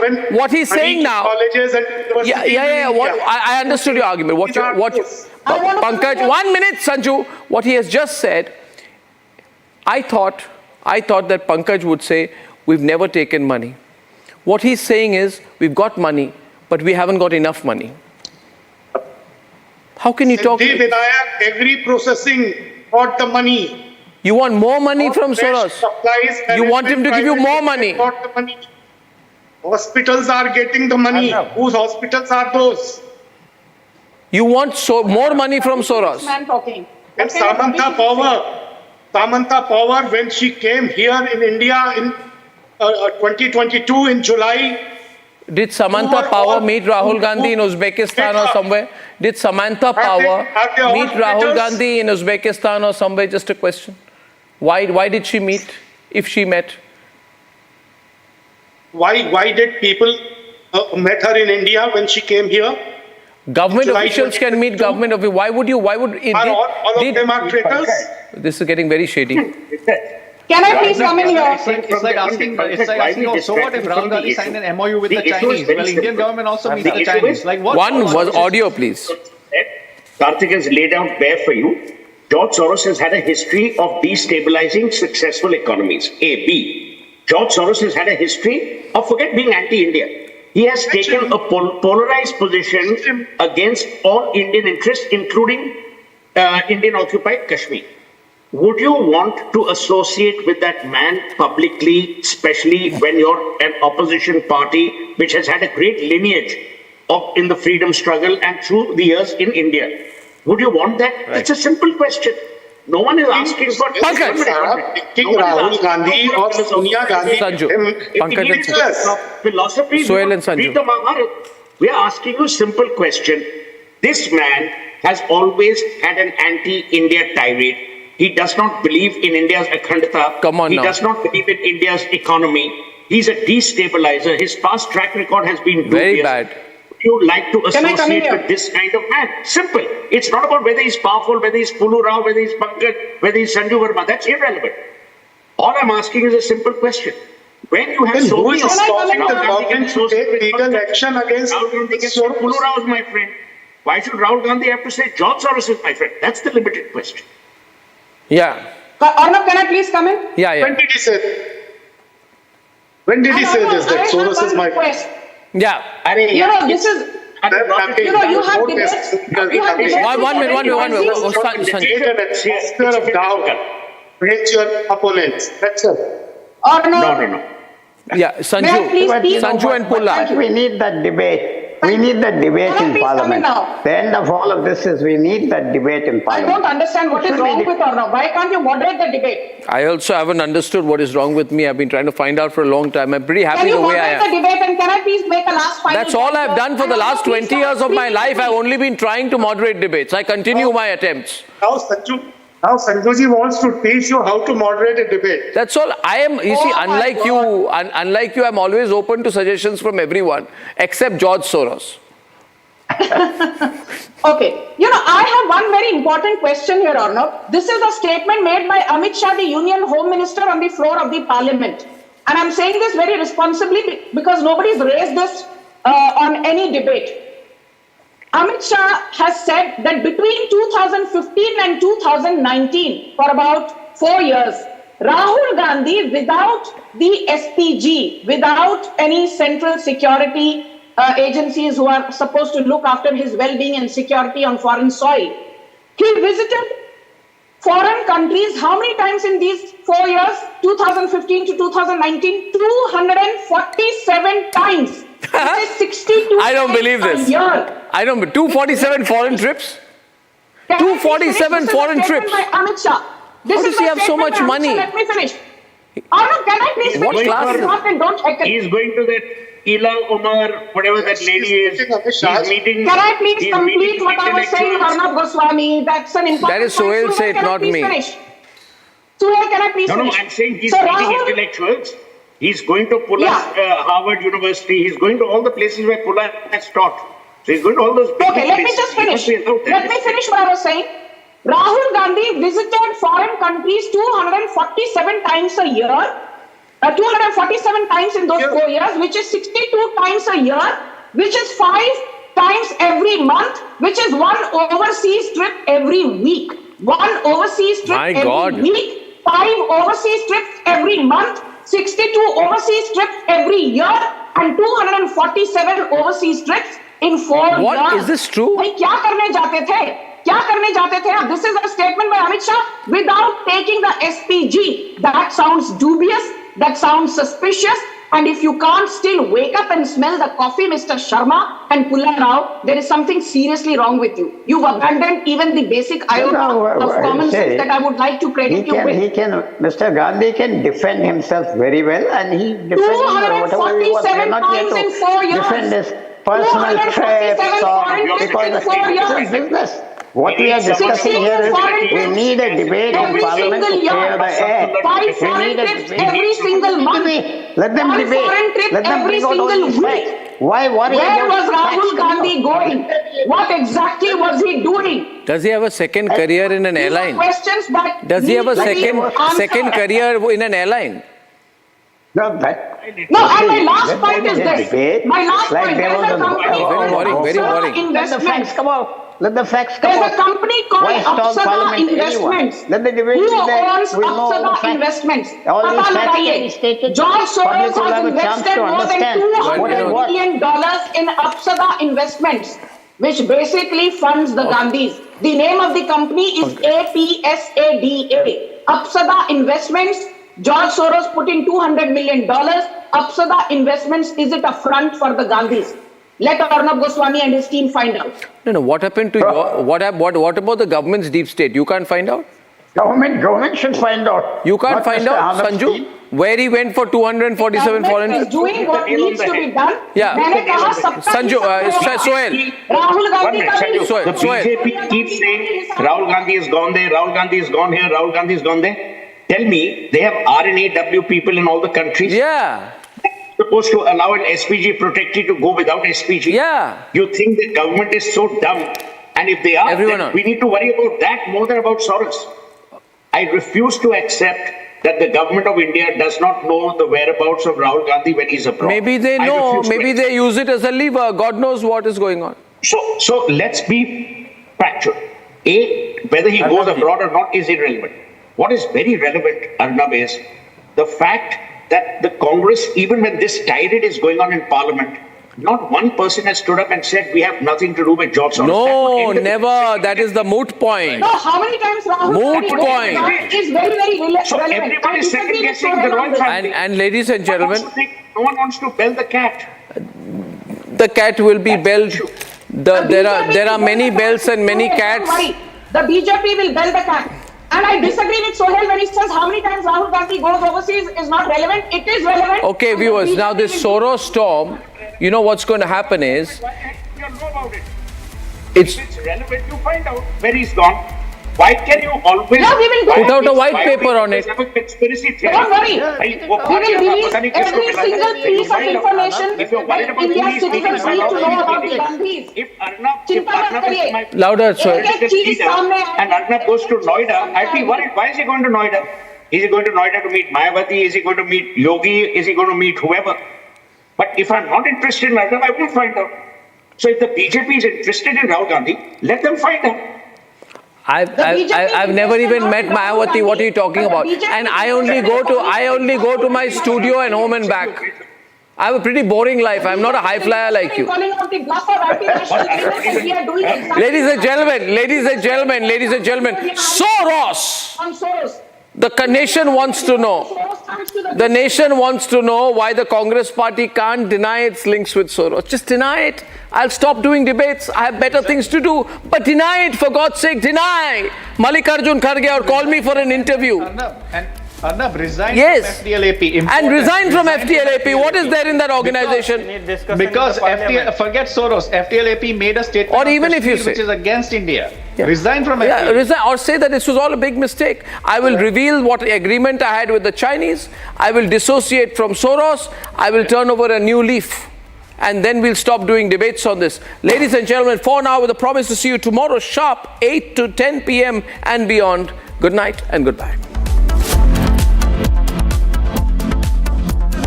Breather. Arnab will be right back with the debate. Amity has been ranked India's #1 not-for-profit private university for 11th year, with top 10 ranked institutions in management, engineering, biotech, law, masscom, telecom, hospitality, fashion and more. Yet another top ranking for Amity University.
I conveyed our concerns, including those related to the safety and welfare of minorities.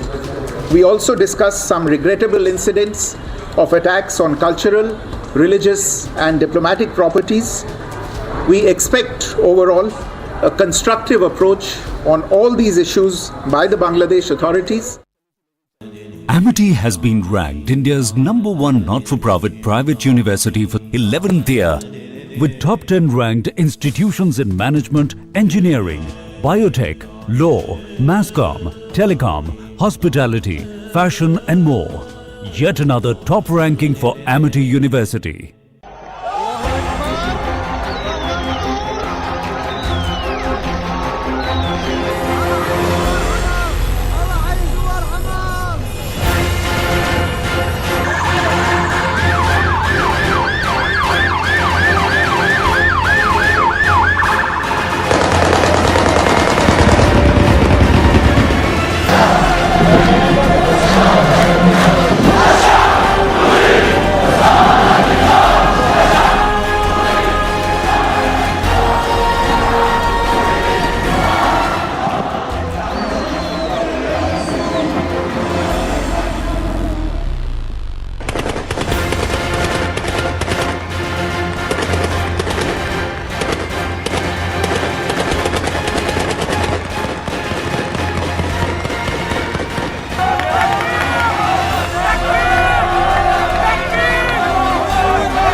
who's performing.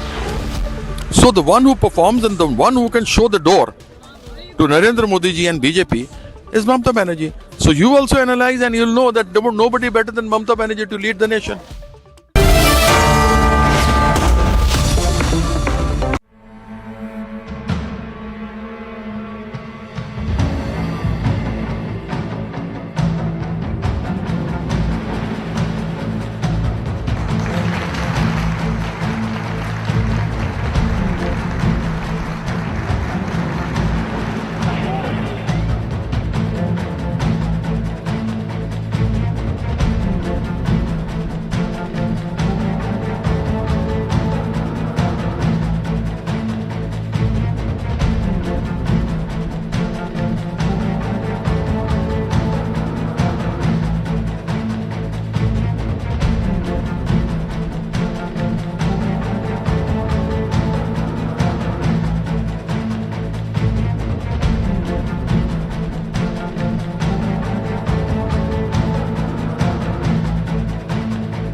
From the Republic Media Network headquarters, it's time for Arnab Goswami on the debate.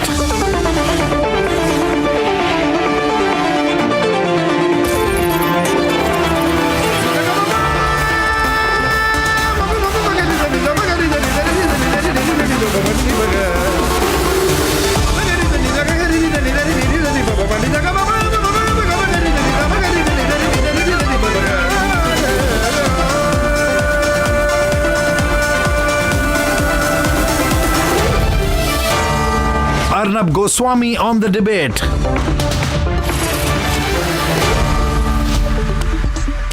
Welcome to the debate, ladies and gentlemen. The opposition says it's planning to move a no-trust motion against Vice President and Rajya Sabha Chairperson Jagdeep Dhankar. Rubbish. Is the usual grievance, nonsense. We are so unhappy. We are so aggrieved. We aren't allowed to speak on this and that and Adani and all that rubbish, ladies and gentlemen. My view is that there is no point trying to unite against Jagdeep Dhankar and make him a common enemy, when the fact is that internally these indie parties are having a huge fight internally with the Congress party. None of them are getting along with the Congress, who they feel is trying to become the leader of the India alliance without any base, without bringing any real strength to the alliance. Having a no-trust move against Dhankar is meant to camouflage the reality, the fact that actually Mamata Banerjee wants to kick out Rahul Gandhi and Kharge as the leader of the India Alliance and become the leader of the India Alliance herself. And that Mamata Banerjee is getting the support of both Sharad Pawar and his daughter Supriya Sule, who are thinking that Mamata would become a great leader, would make a great leader of the India Alliance. Or that Mamata Banerjee's point man in Delhi has been given one job. His name is Kalyan Banerjee. He's a lawyer. He started a door-to-door campaign every day, canvassing support for Mamata Banerjee as the India Alliance head. That is the reality within the alliance. Trying to throw darts at Dhankar will achieve zero. It cannot take away the attention from the fact that Omar Abdullah just recently put Rahul Gandhi in his place, refused to be bullied by the Congress party into getting any more ministries, and happily formed a government without the Congress party. Or the fact that Arvind Kejriwal recently declared last week no alliance in Delhi. And that even the weak Sanjay Raut of the weak Uddhav party thinks that the Congress is even weaker. He says the Congress is the weakest link in the India alliance. Or the fact that the Samajwadi party broke ties with the Congress in Maharashtra a couple of days back after an Uddhav Sena leader did a U-turn on their definition of secularism by celebrating the Babri Masjid demolition. You see, viewers, the problem of the India alliance is within. They should have a confidence vote. I believe they should have a confidence vote. They should have a trust vote. But the trust vote by the opposition must first be regarding Rahul Gandhi, who has appointed himself as the India Alliance leader. Now, as the Vadra family sees the Congress restricted to 3 states, Just 3 states, ladies and gentlemen, and a few constituencies like Amethi and Wayanad. The real issue that the India Alliance must face is whether they can have a trust vote on Rahul Gandhi as their leader. Not for Jagdeep Dhankar for chiding them in the Rajya Sabha. That's time pass in my view. The trust vote we want is whether Mamata Banerjee, Sharad Pawar and Arvind Kejriwal have faith in the leadership of Rahul Gandhi as the leader of the India Alliance. And I want the results of that trust vote. We want the results of that trust vote. That is what the nation wants to know. Debate 1 tonight. The India Alliance leaders have effectively sacked, in my view, they've sacked Rahul Gandhi. But Rahul Gandhi is not getting the message. My hashtag for tonight, Indy sacks Kong, debate number 2 this evening. We have a situation in Bangladesh. Can music be raised in the studio, please? I'm not getting any music here. Debate number 2 in the studio. The situation on Bangladesh on the day when there has been a visit by the Foreign Secretary to Dhaka, and debate number 3 this evening. The Soros-Sonia link. But the Soros-Sonia link is only one part of this whole equation. Ladies and gentlemen, it's a huge link. It's a deep link. It's a Congress deep state link that's been spoken about. And here are the headlines this Monday evening on the debate tonight. Lada. After the allies completely snubbed the Congress party, Mamata Banerjee says she wants to be the leader of the India Alliance. Samajwadi Party leader says that Rahul Gandhi is a 55-year-old child incapable of handling the alliance. We also had the opportunity to discuss certain recent developments and issues, and I conveyed our concerns, including those related to the safety and welfare of minorities. Indian Foreign Secretary Vikram Misri on a visit to Dhaka holds high-level delegation talks with his Bangladeshi counterpart. देश को destabilise करने में अपना योगदान करता है. The House stands adjourned to meet at 11 a.m. on Tuesday, the 10th December.